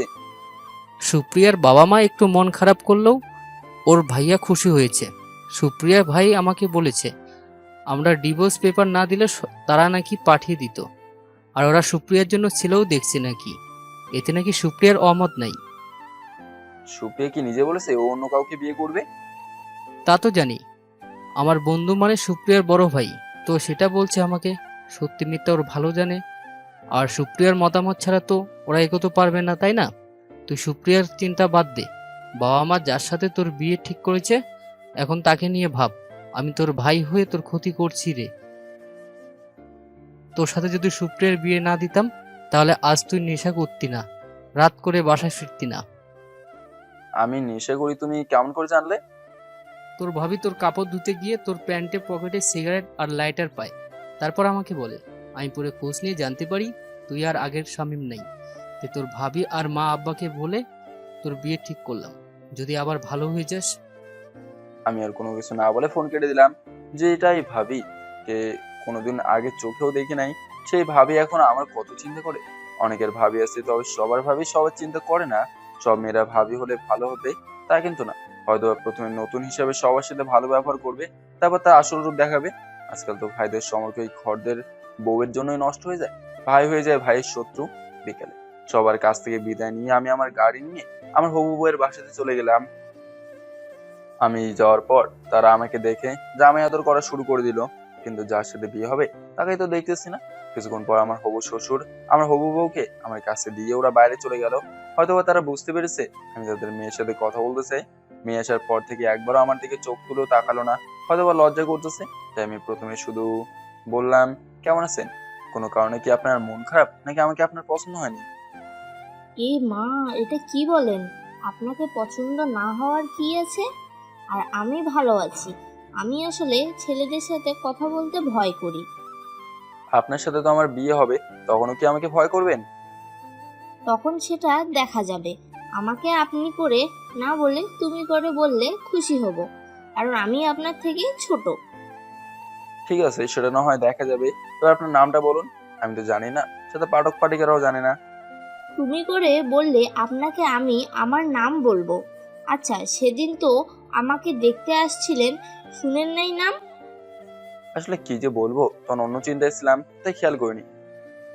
আবারও আপনি করে বলতেছেন কিন্তু। সরি, বলো তোমার নাম। আসমা আক্তার, অনন্যা। আমি আসমা বলবো না, অনন্যা বলেই ডাকবো। আপনার যা ভালো মনে হয়। তা তোমার পড়াশোনার কি খবর? বিয়ের পরও কি পড়তে চাও? আমার পড়াশোনা করতে খুব ভালো লাগে। বিয়ের পর তো আপনাদের বাসায় কাজ করে নিবেন সারাদিন, আমাকে কি পড়াবেন নাকি? আমি তো টিভিতে দেখেছি বড়লোকের ছেলেরা গরিবের মেয়েকে বিয়ে করে তাদের বাসার কাজের মেয়ে বানায়, নয়তো বা বিক্রি করে দেয়। এবার বুঝলাম মেয়েটা একটু পাগল টাইপের। সে কোনো না কোনো কারণে মেন্টালিটি আঘাত পেয়েছে। কারণ ইন্টার পরেও কোনো মেয়ের কথা এমন ছোট বাচ্চার মতো হতে পারে না। তোমাকে কি একবারও বলেছি তোমাকে দিয়ে আমার বাসার কাজ করাবো বা তোমাকে বিক্রি করে দেবো? এগুলো বলা লাগে না, আমি টিভিতে এসব দেখি। যদি গরিবের মেয়েটা রাজি না হয় বিয়ে করতে, তাহলে তাকে জোর করে গুন্ডা দিয়ে তুলে নিয়ে যায়, আর নিয়ে গিয়ে মেয়েটাকে মারে। পরে মেয়েটা গলায় দড়ি দিয়ে মরে যায়। আচ্ছা, তাকে না হয় গুন্ডাগুলো এক এক করে মেরেছে, তাই বলে মেয়েটাকে মরতে হবে? আরে ভাই, এখানে কোনো মারার কথা বলতেছে, বুঝছেন? না বুঝলে কিছু করার নাই, বুঝলে বুঝবো, তা না বুঝলে। আমার মন বলতেছে মেয়েটা কোনো না কোনো কারণে খুব ভয়ে আছে। তাই ঘরের বাইরে এসে শ্বশুরকে বললাম, সরি হবু শ্বশুর, আমি অনন্যকে নিয়ে কোথাও থেকে ঘুরে আসতে চাই। তখন হবু শ্বশুর বলল তার গ্রামের বাড়ি থেকে ঘুরে আসার জন্য। সেখানে নাকি তার 3 সিটের বিল্ডিং বাড়ি আছে। প্রতি সপ্তাহে আমার শ্বশুর সেই বাড়িতে যায়, আর তার চাষের জমি আর পুকুর বর্গায় দিয়েছে সেগুলো দেখতে। পরদিন আমি আর অনন্য গাড়ি করে তাদের গ্রামের বাড়ি কিশোরগঞ্জ যেতে লাগলাম। অনন্য তো যাবেই না গ্রামে, তার নাকি সেখানে যেতে ভয় করে। তার বাবা মা বোন অনেক জোর করে আমার সাথে পাঠিয়ে দিল। দুজনেই গাড়ির সামনের সিটে আমি গাড়ি চালাচ্ছি, কিন্তু অনন্য গাড়ি চালানোর কাছে গুটিসুটি হয়ে সিটের উপরে পা তুলে আসে। আমি কিছুই বুঝলাম না সেখানে ভয় পেয়ে আছে এত। দীর্ঘ জার্নি করার পর আমরা গন্তব্যে এসে পৌঁছলাম। অনন্যাকে গাড়ি থেকে নামতে বললে সে চারিদিক ভালো করে তাকালো, তারপর গাড়ি থেকে নেমে তার বাড়ির ভিতরে ঢুকে গেল। আসলে অনন্যা আমাকে পুরো পথ বলে দিয়েছে, ভয়ে থাকলেও সে রাস্তা চিনিয়ে দিয়েছে। সে গতকাল থেকে দেখতেছি অনন্যা আমার কাছ থেকে দূরে দূরে থাকে। মাঝে মাঝে সুস্থ মানুষের মতো কথা বলে, মাঝে মাঝে মনে হয় সে অস্বাভাবিক। ওদের বাড়িতে ঢোকার পর অনন্যা রান্নাঘরে চলে গেল। আমিও ওর পিছন পিছন গিয়ে দেখি রান্নাঘরে সব জিনিস আছে। তার মানে ওর বাবা আসতো বলে এসব আগে থেকে রেখে দিয়েছে। অন্যরা আমাদের চেয়ে অনেক গরিব, তবুও তারা স্বাভাবিকভাবে চলাফেরা করে। পেছনে ঘুরে আমাকে দেখে অনন্যা বলে, আপনি ডান দিকের ঘরটাতে গিয়ে বসুন, আমি রান্নাটা সেরে ফেলি, পরে আপনার সাথে বসে না হয় গল্প করব। আরে এই মেয়ে দেখি গিরগিটির মতো রং বদলায়, এবার দেখি পুরো দমে সুস্থ মানুষ। এই মেয়ে কি শুরু করে দিয়েছে! কিছুক্ষণ আগেও তো সেই ভয় ছিল, এখন দেখি সব ঠিক। আমি তো আমার সব চিন্তা ভাবনা এই মেয়ের জন্য ভুলে গেছি। না বাসার কারো কথা মনে হচ্ছে, না সুপ্রিয়া। এই মেয়ের সাথে থাকলে তো আমিও পাগল হয়ে যাব। নাকি কোনো জিনপুত্রের আসর আছে?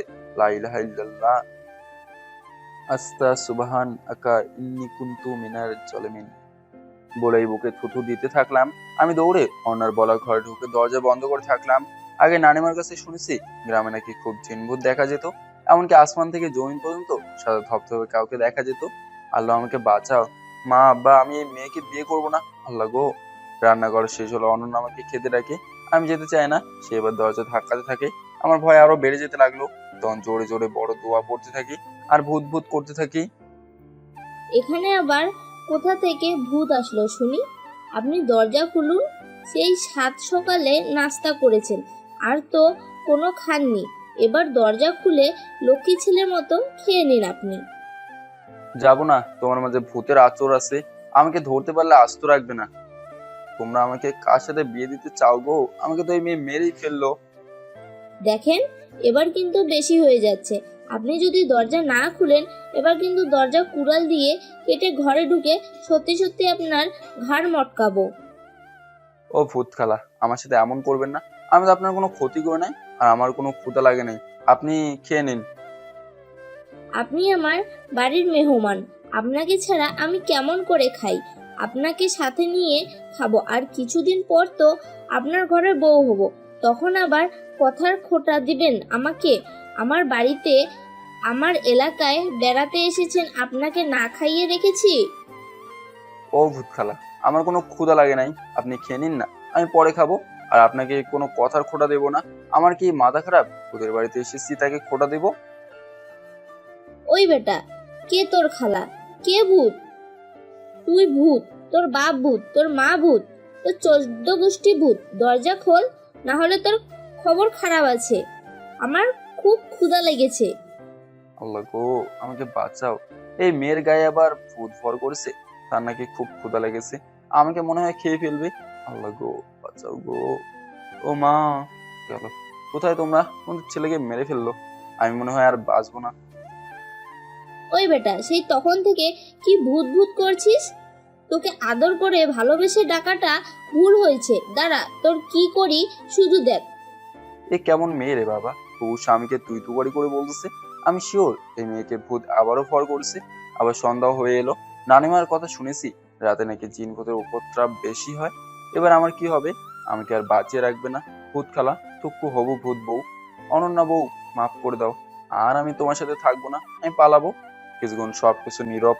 যাক বাবা, আল্লাহ আমাকে বাঁচিয়ে দিয়েছে। যা একটু বিছানায় শুয়ে থাকি, গলাটা শুকিয়ে গেছে, পানিও নাই ঘরে। আল্লাহ, তোমার কাছে লাখো শুক্রিয়া, আজ তোমার জন্য বেঁচে গেলাম।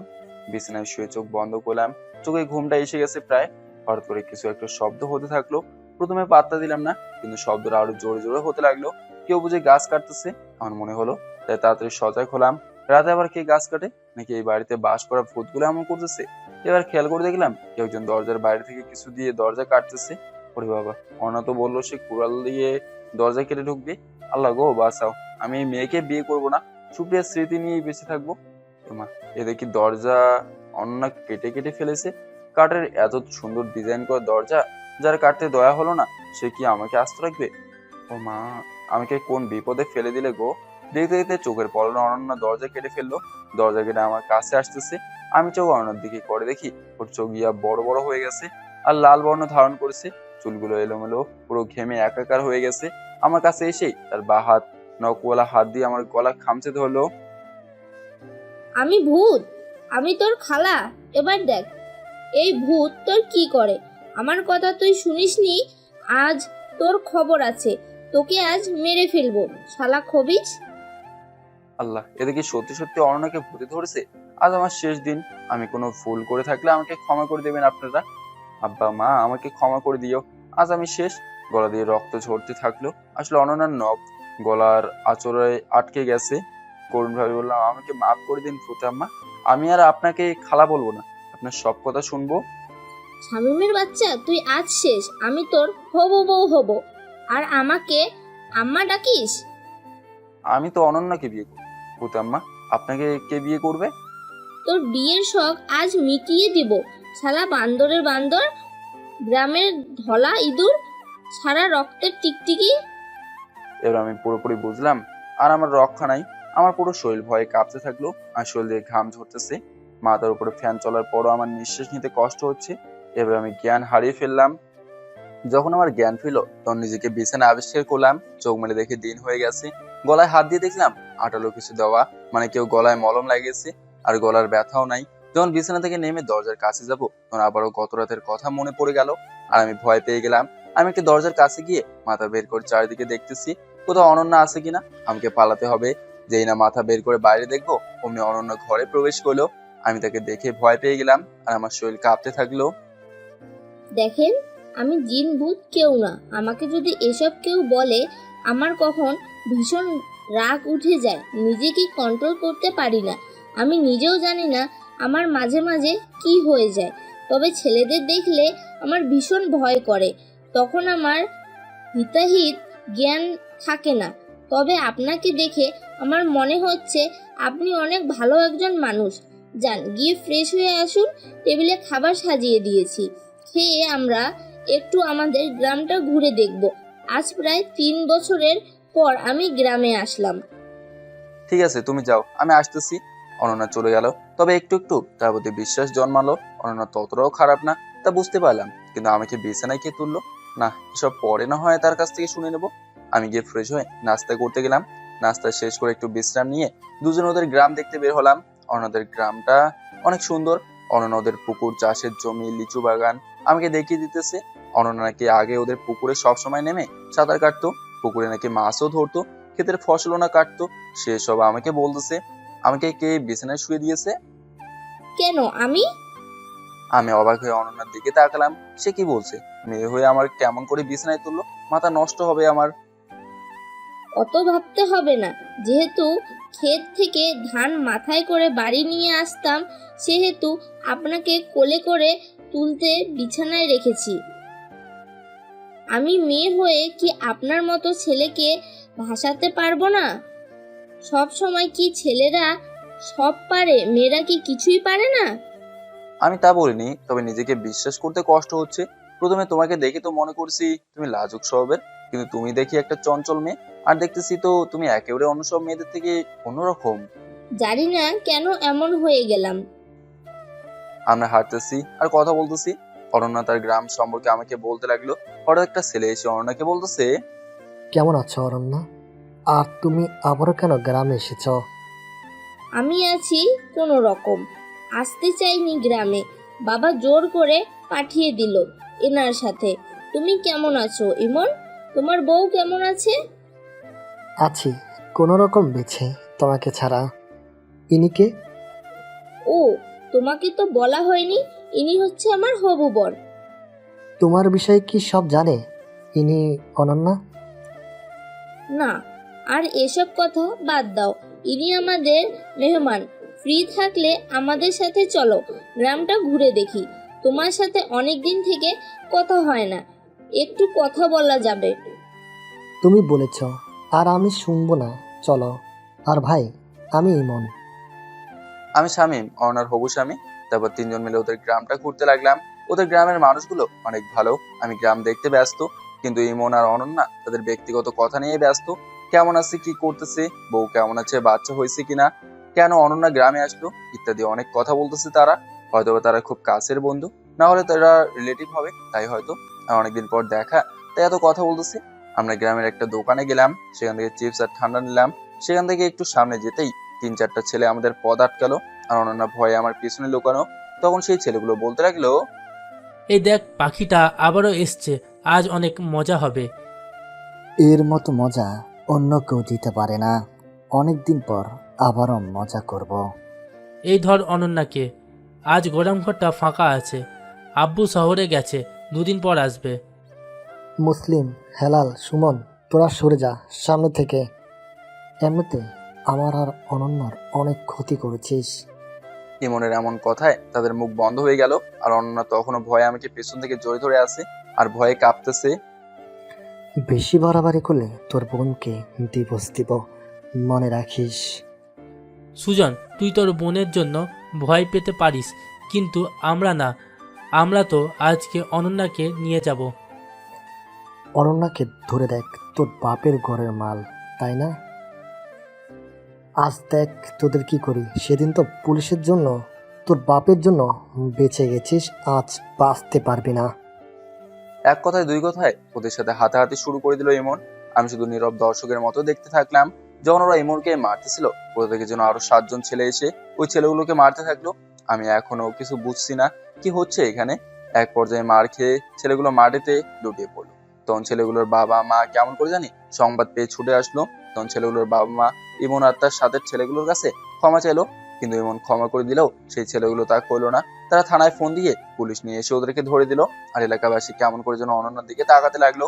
ইমন আমাদেরকে নিয়ে অনন্যাদের বাড়িতে চলে এলো। কিছু তো বুঝলাম না ওরা কি বলতে চাচ্ছিল, আর কেনই বা তারা অনন্যার সাথে এমন আচরণ করছে। অনন্যা, তুমি বলবে নাকি আমি বলবো?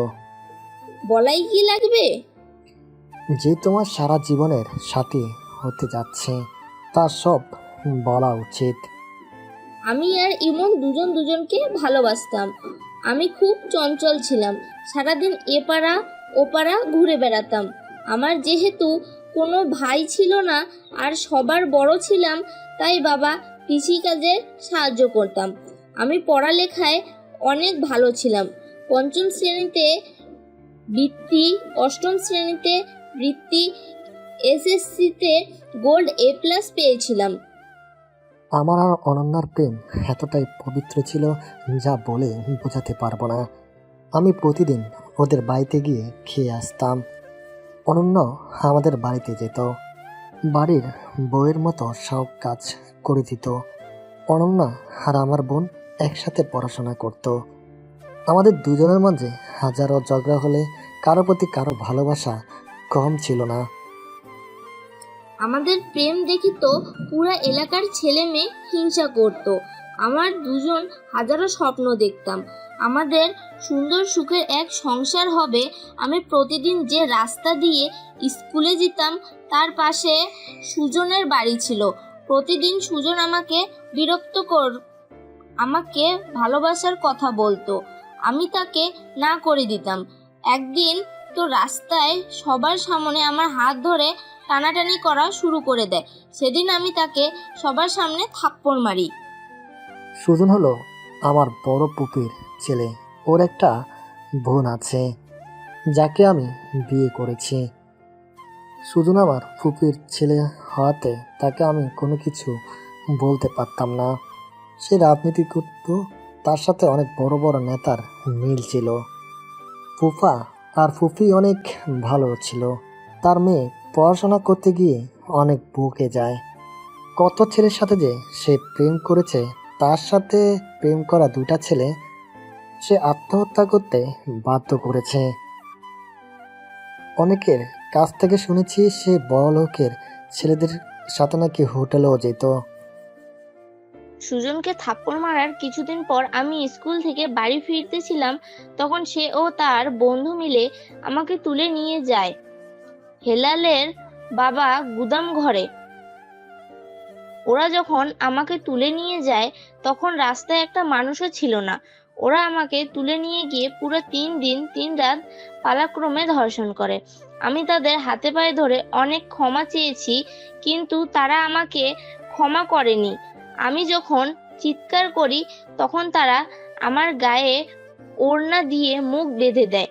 আমি যখন ওদের ডাকে সাড়া না দেই তখন তারা সিগারেটে আগুন দিয়ে আমার শরীর পুড়িয়ে দেয়। আমার হাতে পায়ে টিপে সিগারেটের আগুন লাগিয়ে দেয়।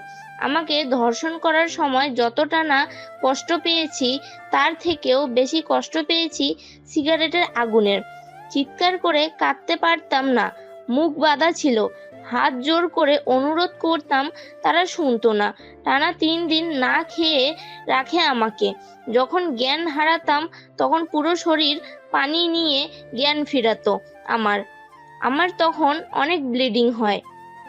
অরণ্যাকে ওর বাবা, মা, বোন, আমি গ্রামের সবাই খোঁজ করি, কিন্তু কোথাও পাই না। শেষে পুলিশের কাছে অরণ্যা হারিয়ে গেছে বলে জিডি করি। পুলিশও খোঁজ করা শুরু করে দেয়। আমি ওই জানোয়ারদেরকে বারবার জিজ্ঞেস করেছি অরণ্যা কোথায়। ওরা বলতো আমরা কি জানি, হেসে হেসে বের হতো।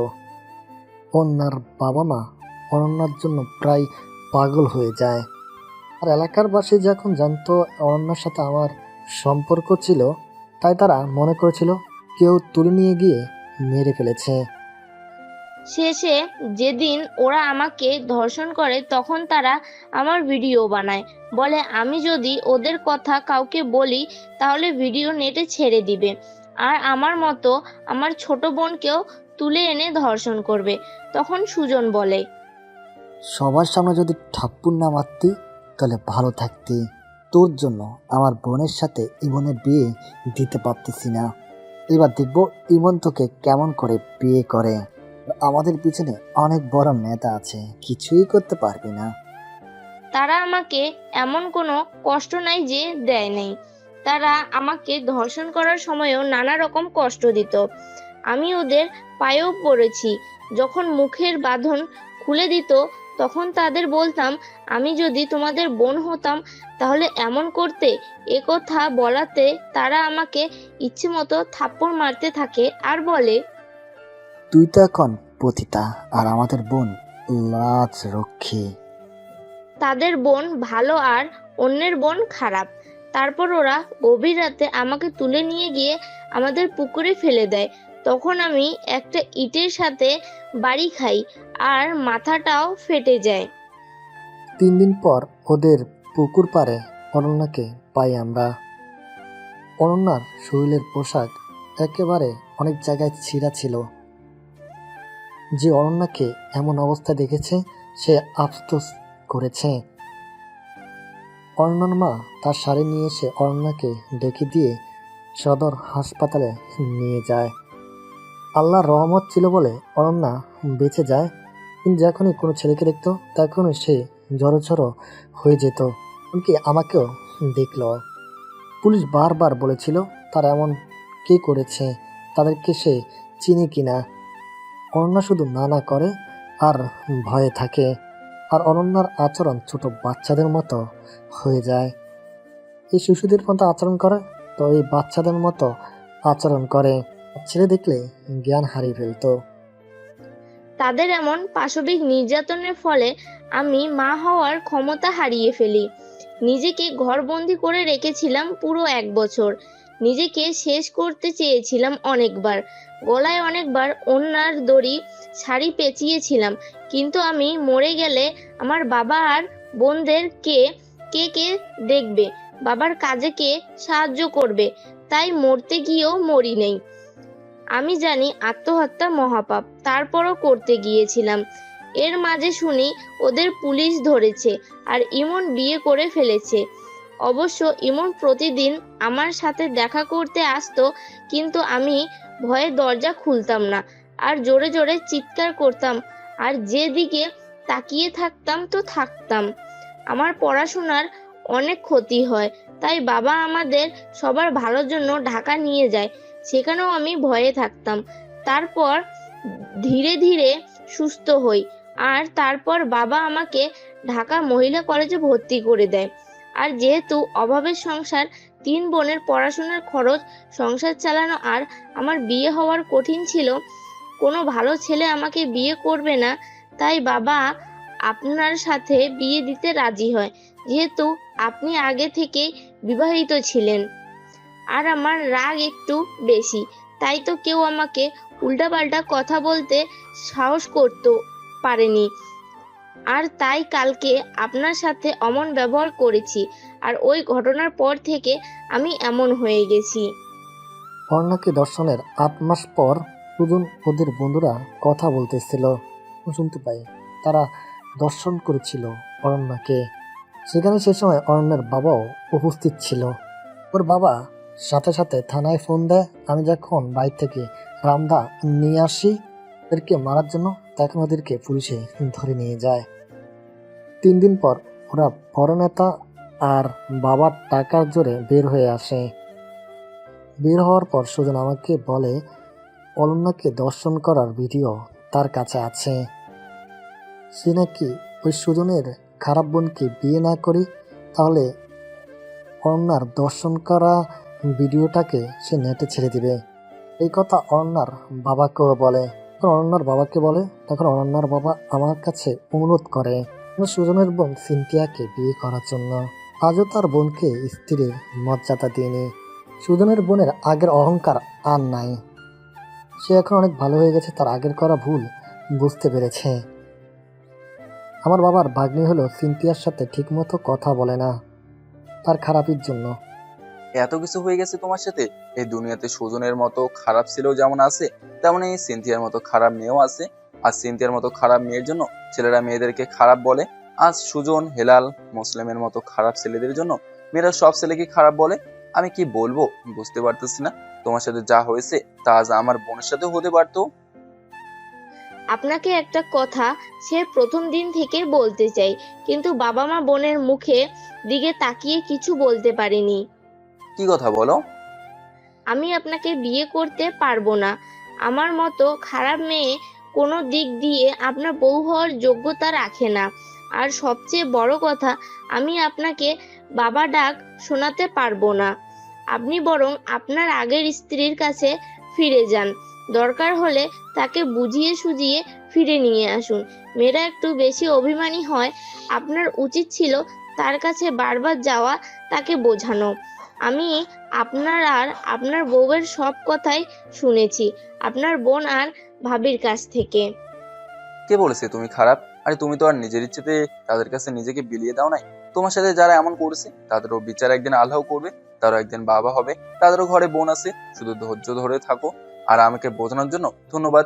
আমি আসলে আমার বউকে ভুলতে পারি নাই, পরিবারের চাপেই রাজি হয়েছি। এমন অনেক স্বপ্ন ছিল তোমার ঘরের বউ হব, কিন্তু হতে পারিনি। হয়তো সৃষ্টিকর্তা তোমার সাথে আমার জোড়া রাখে নেই। তুমি যদি সত্যি আমাকে ভালোবেসে থাকো তাহলে সিনথিয়াকে স্ত্রীর মর্যাদা দিবে। আর কোনো মানুষ যদি তার ভুল বুঝতে পারে তাকে ক্ষমা করে দেওয়াই উচিত। আর তুমি একজন শিক্ষিত মানুষ, তাই তোমাকে বেশি বলতে হবে না। সেদিনটা ওদের ওখানে, পরের দিন অনন্যাকে নিয়ে ঢাকায় ফিরি। ওকে ওর বাবার কাছে দিয়ে বলি এ বিয়ে আমি করবো না। আমি আমার স্ত্রীকে এখনো ভুলে যাইনি, আর আমাকে এবং আমার পরিবারকে ক্ষমা করবেন। এসব বলে আমার কাছ থেকে চলে আসি আমি বাসাতে। সুপ্রিয়া আর আমেনা খালা পরের দিন তাদের বাসায় আসে সবার সাথে দেখা করতে আর শামীমকে মেনে নিয়ে নতুন করে সংসার করতে। সুপ্রিয়া বাসাতে আসার পর সব স্বাভাবিক থাকে। যখন সে সবাইকে বলে শামীমের বাসায় যাবে, তখন তার মা তাকে বলে শামীম তাকে ডিভোর্স পেপার পাঠিয়ে দিয়েছে। সুপ্রিয়া ওর মায়ের কাছে ডিভোর্সের কথা শুনে থমকে যায়। সে ভাবতেও পারতেছে না শামীম তাকে ডিভোর্স পেপার পাঠাবে। সুপ্রিয়া কিছু সময়ের জন্য স্তব্ধ হয়ে যায়। সে কখনো ভাবতে পারেনি এমনটা হবে। সুপ্রিয়া কাউকে কোনো কথা না বলে তার নিজের ঘরে চলে যায়। সুপ্রিয়ার মা তার বড় ছেলে আর তার ভাগিনা মাহমুদকে ফোন দেয় বাসায় আসার জন্য। এই মাহমুদ হলো সুপ্রিয়ার ছোট খালার ছেলে আর সুপ্রিয়ার সবচেয়ে কাছের বন্ধু। তাদের কথা বলা চলা নিজের ভাই বোনের মতো। তাদের মাঝে কোনোদিনও কোনো খারাপ সম্পর্ক ছিল না। কিছু সময় পর সুপ্রিয়া বড় ভাই আর মাহমুদ বাসায় চলে আসে। এসে সুপ্রিয়ার মায়ের কাছে সব শুনে সুপ্রিয়ার ঘরে যায় তারা। কিরে, তুই মন খারাপ করে আছিস কেন? দেখ বোন, ওর কাছে আর তোকে যেতে হবে না, আমি তোর আবারও বিয়ে দিব। ওরা যখন ডিভোর্স পেপার পাঠিয়েছিল তখন তুমি তাদেরকে কেন না করে দাও নাই? তুই তো নিজে বলেছিলি শামীমের সাথে আর সংসার করবি না। আমি না হয় তখন রাগের মাথায় ওসব কথা বলেছি, তাই ওরা ডিভোর্স পেপার পাঠাবে? ওরা কি কিছু বলে নাই? বলেছিল তোকে ফিরিয়ে নিতে চেয়েছিল, কিন্তু আমি না করে দেই। আর এটাও বলি আমার বোনের বিয়ে অন্য কোথাও দিব। এটা কেন করতে গেলে তুমি ভাইয়া? আমি যে এখনো ওনাকে ভুলতে পারি নাই। ওরা কি আর কিছু বলেছে? না, আর কিছু বলে নাই, তবে শামীমের সাথে নাকি অন্য একটা মেয়ের বিয়ে দিবে। তাহলে আমার কি হবে? আমি তো সেদিন রাগ করে কথাগুলো ওকে বলেছিলাম। আমি তো একবারও ডিভোর্সের কথা বলি নাই। ভাইয়া, আমার সুখটা নষ্ট হয়ে গেল রে। এতদিন যতটা না সুখ পাইছি তার চেয়ে অনেক বেশি কষ্ট পেলাম এসব শুনে। আমার সাথে কি সবসময় এমন হয়? আমি কি একটুও সুখ পাবো না? আমি গিয়ে শামীম ভাইকে সব বলে তোর কাছে ফিরিয়ে নিয়ে আসবো, তুই কোনো চিন্তা করিস না। তোকে আর কোথাও যেতে হবে না মাহমুদ। যে আমাকে ছেড়ে অন্য কারোর সাথে থাকতে চায় তাকে বিরক্ত না করাই ভালো। জোর করে কখনো কারো মন পাওয়া যায় না, আর জোর করে কাউকে ভালোবাসলে সেটা টেকেও না বেশি দিন। হয়তোবা তার সাথে অন্যায় করে ফেলেছি, তাই হয়তো আমাকে ছাড়তে চাইছে। দেখ, তোর বাচ্চা আছে, তাদের কথা চিন্তা কর একবার। তাদেরকে নিয়ে কারো ভাবা লাগবে না। আমি যতক্ষণ বেঁচে আছি ওদের কোনো সমস্যা হবে না। তুই যা ভালো মনে করিস, আমরা তোকে আর কোনো বিষয় নিয়ে জোর করব না। সুপ্রিয়ার বড় ভাই চলে গেলেও মাহমুদ সেখানে থেকে যায়। মাহমুদ বারবার সুপ্রিয়াকে বোঝাচ্ছে সুপ্রিয়ার একটা কথা সে কেমন করে তাকে ভুলে গিয়ে আর একজনকে বিয়ে করবে।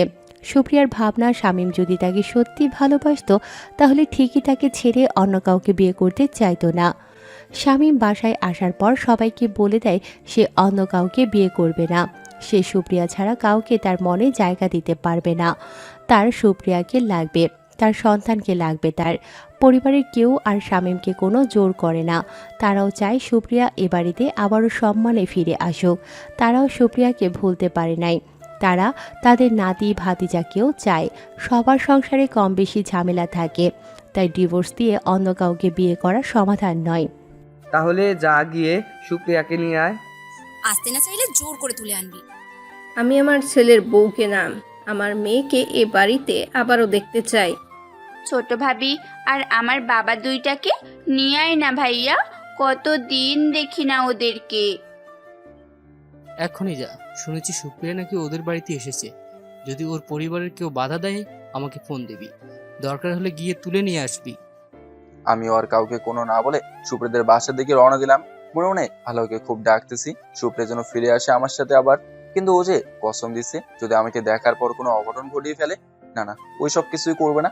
ও তো আমাকে ভালোবাসে, কিন্তু ডিভোর্স পেপার যদি সই করে দেয় তখন? আল্লাহ, সুপ্রিয়া যেন এমন কিছু না করে যার জন্য দুজন দু প্রান্তে থাকে।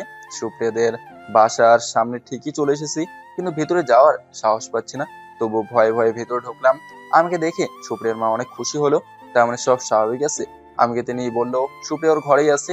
আমি তার কথা আর কি শুনবো, দিলাম দৌড়। আমার দৌড়ানো দেখে বাসার সবাই হাসতে লাগলো। আমি এক দৌড়ে সুপ্রিয়ার ঘরে ঢুকলাম।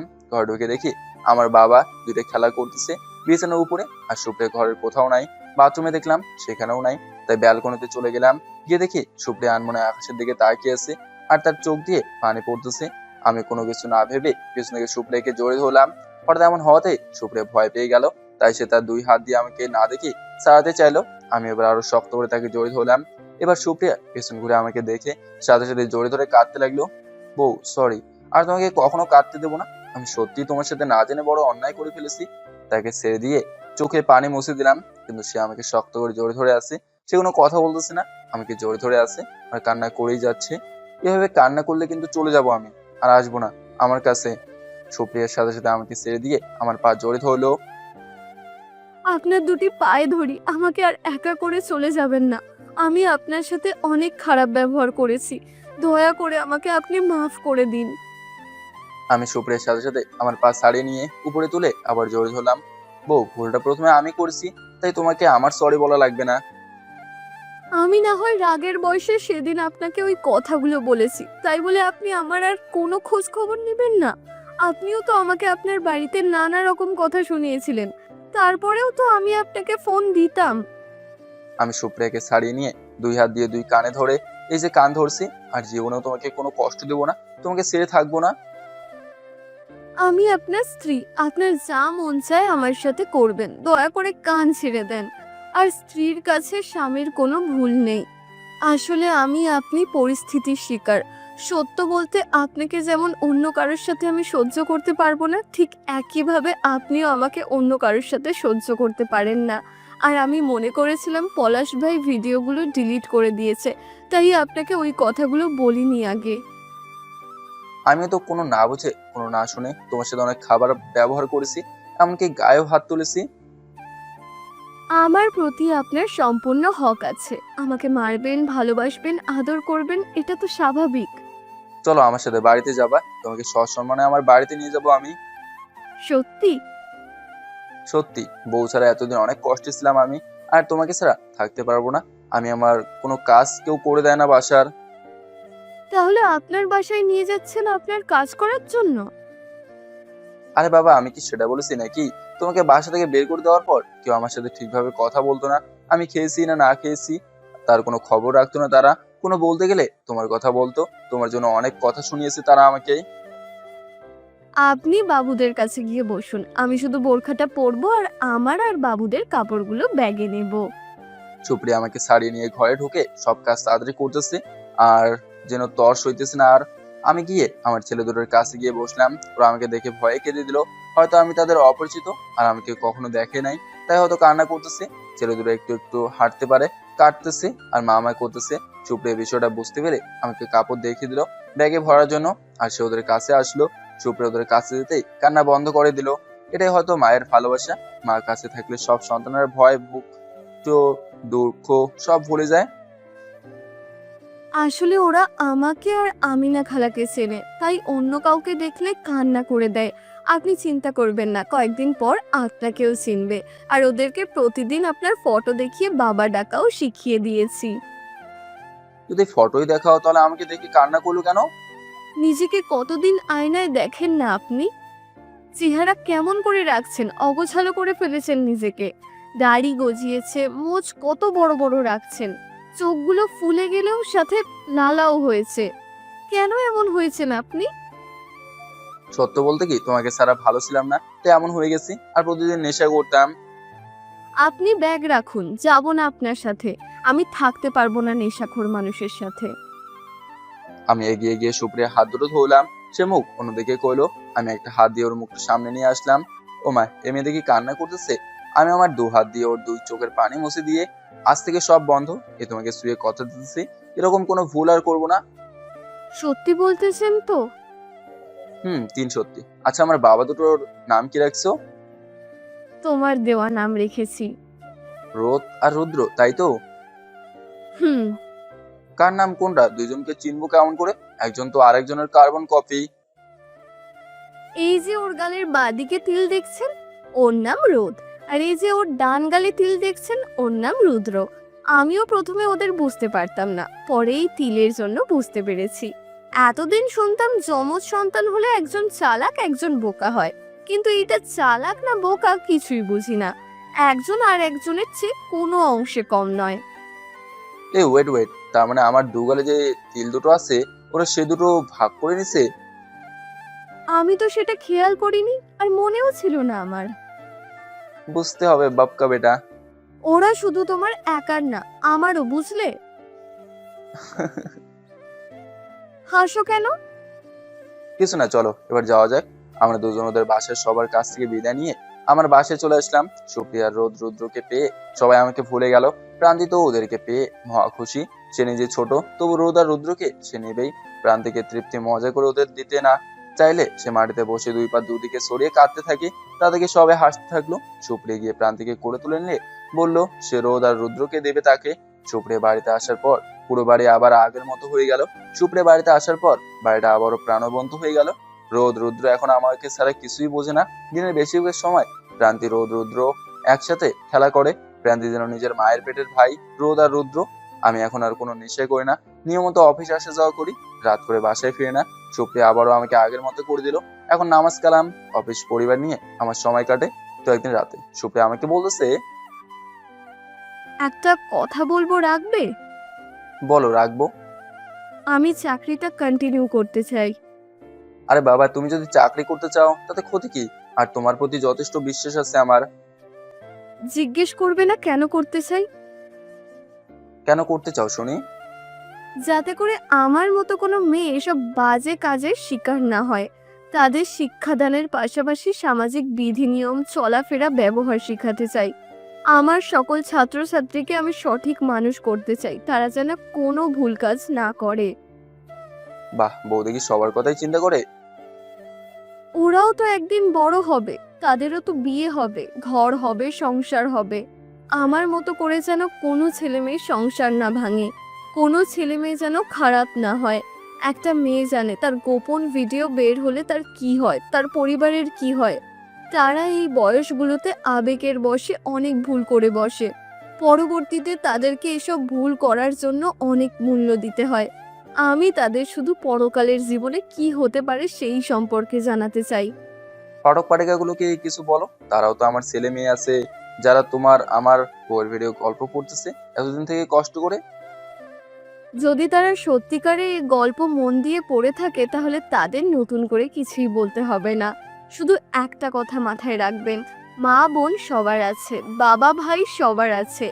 এমন কোনো কাজ করবেন না যার কারণে কারো বাবা মা ভাই বোন অন্য মানুষের কাছে ছোট হয়। আল্লাহ আপনাদেরকে বোঝার মতো জ্ঞান দিয়েছে। আবেগের বশে কোনো ভুল সিদ্ধান্ত নেবেন না। আপনাদের ওপর সর্বপ্রথম আপনাদের বাবা মায়ের হক আছে। আর এতদিন থেকে তো গল্প পড়ছেন, আমার স্বামী যদি আপনাদের কারো মনে বিন্দু পরিমাণ কষ্ট দিয়ে থাকে তাহলে আমার স্বামীকে নিজ গুণে ক্ষমা করে দেবেন। হয়তোবা অনেকের সাথে সুন্দরভাবে কথা বলতে পারে নাই, খারাপ ভাবে কথা বলেছি, দয়া করে সেসব মনে না রেখে আমাকে ক্ষমা করে দেবেন। আর একটা কথা, যদি এই গল্প পড়ে কেউ সত্যি ভালো হয় তাহলে নিজেকে ধন্য মনে করব। হয়তোবা গল্পের জন্য গল্পে অনেক অশ্লীল ভাষা ব্যবহার করছি, অনেকে ছোট করছি, দয়া করে সব খারাপ ভাবে নেবেন না। আমার স্বামী বাস্তবে যেসব দেখেছে সেই সব গল্পের মাধ্যমে তুলে ধরার চেষ্টা করেছে। যদি কেউ বড় হয়ে বাবা মায়ের স্বপ্ন পূরণ করে, বাবা মায়ের পরিবারের কথা চিন্তা করে, তাদের সম্মান আর নিজের সম্মান নষ্ট না করে, আমি আবারও বলি, মেয়েরা কাঁচের গ্লাস, সাদা কাগজ। একটু দাগ লাগলে বা একটু আঘাত পেলে তাকে সারা জীবনের জন্য কলঙ্ক বয়ে বেরোতে হবে।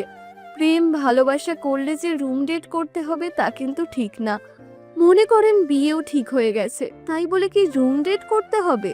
বিয়ের পরে তো আপনার স্বামী স্ত্রীকে হালাল করতে পারছেন। অনেক সময় বিয়েও ভেঙে যায়, তাই এসব বাজে চিন্তাধারা বাদ দিন।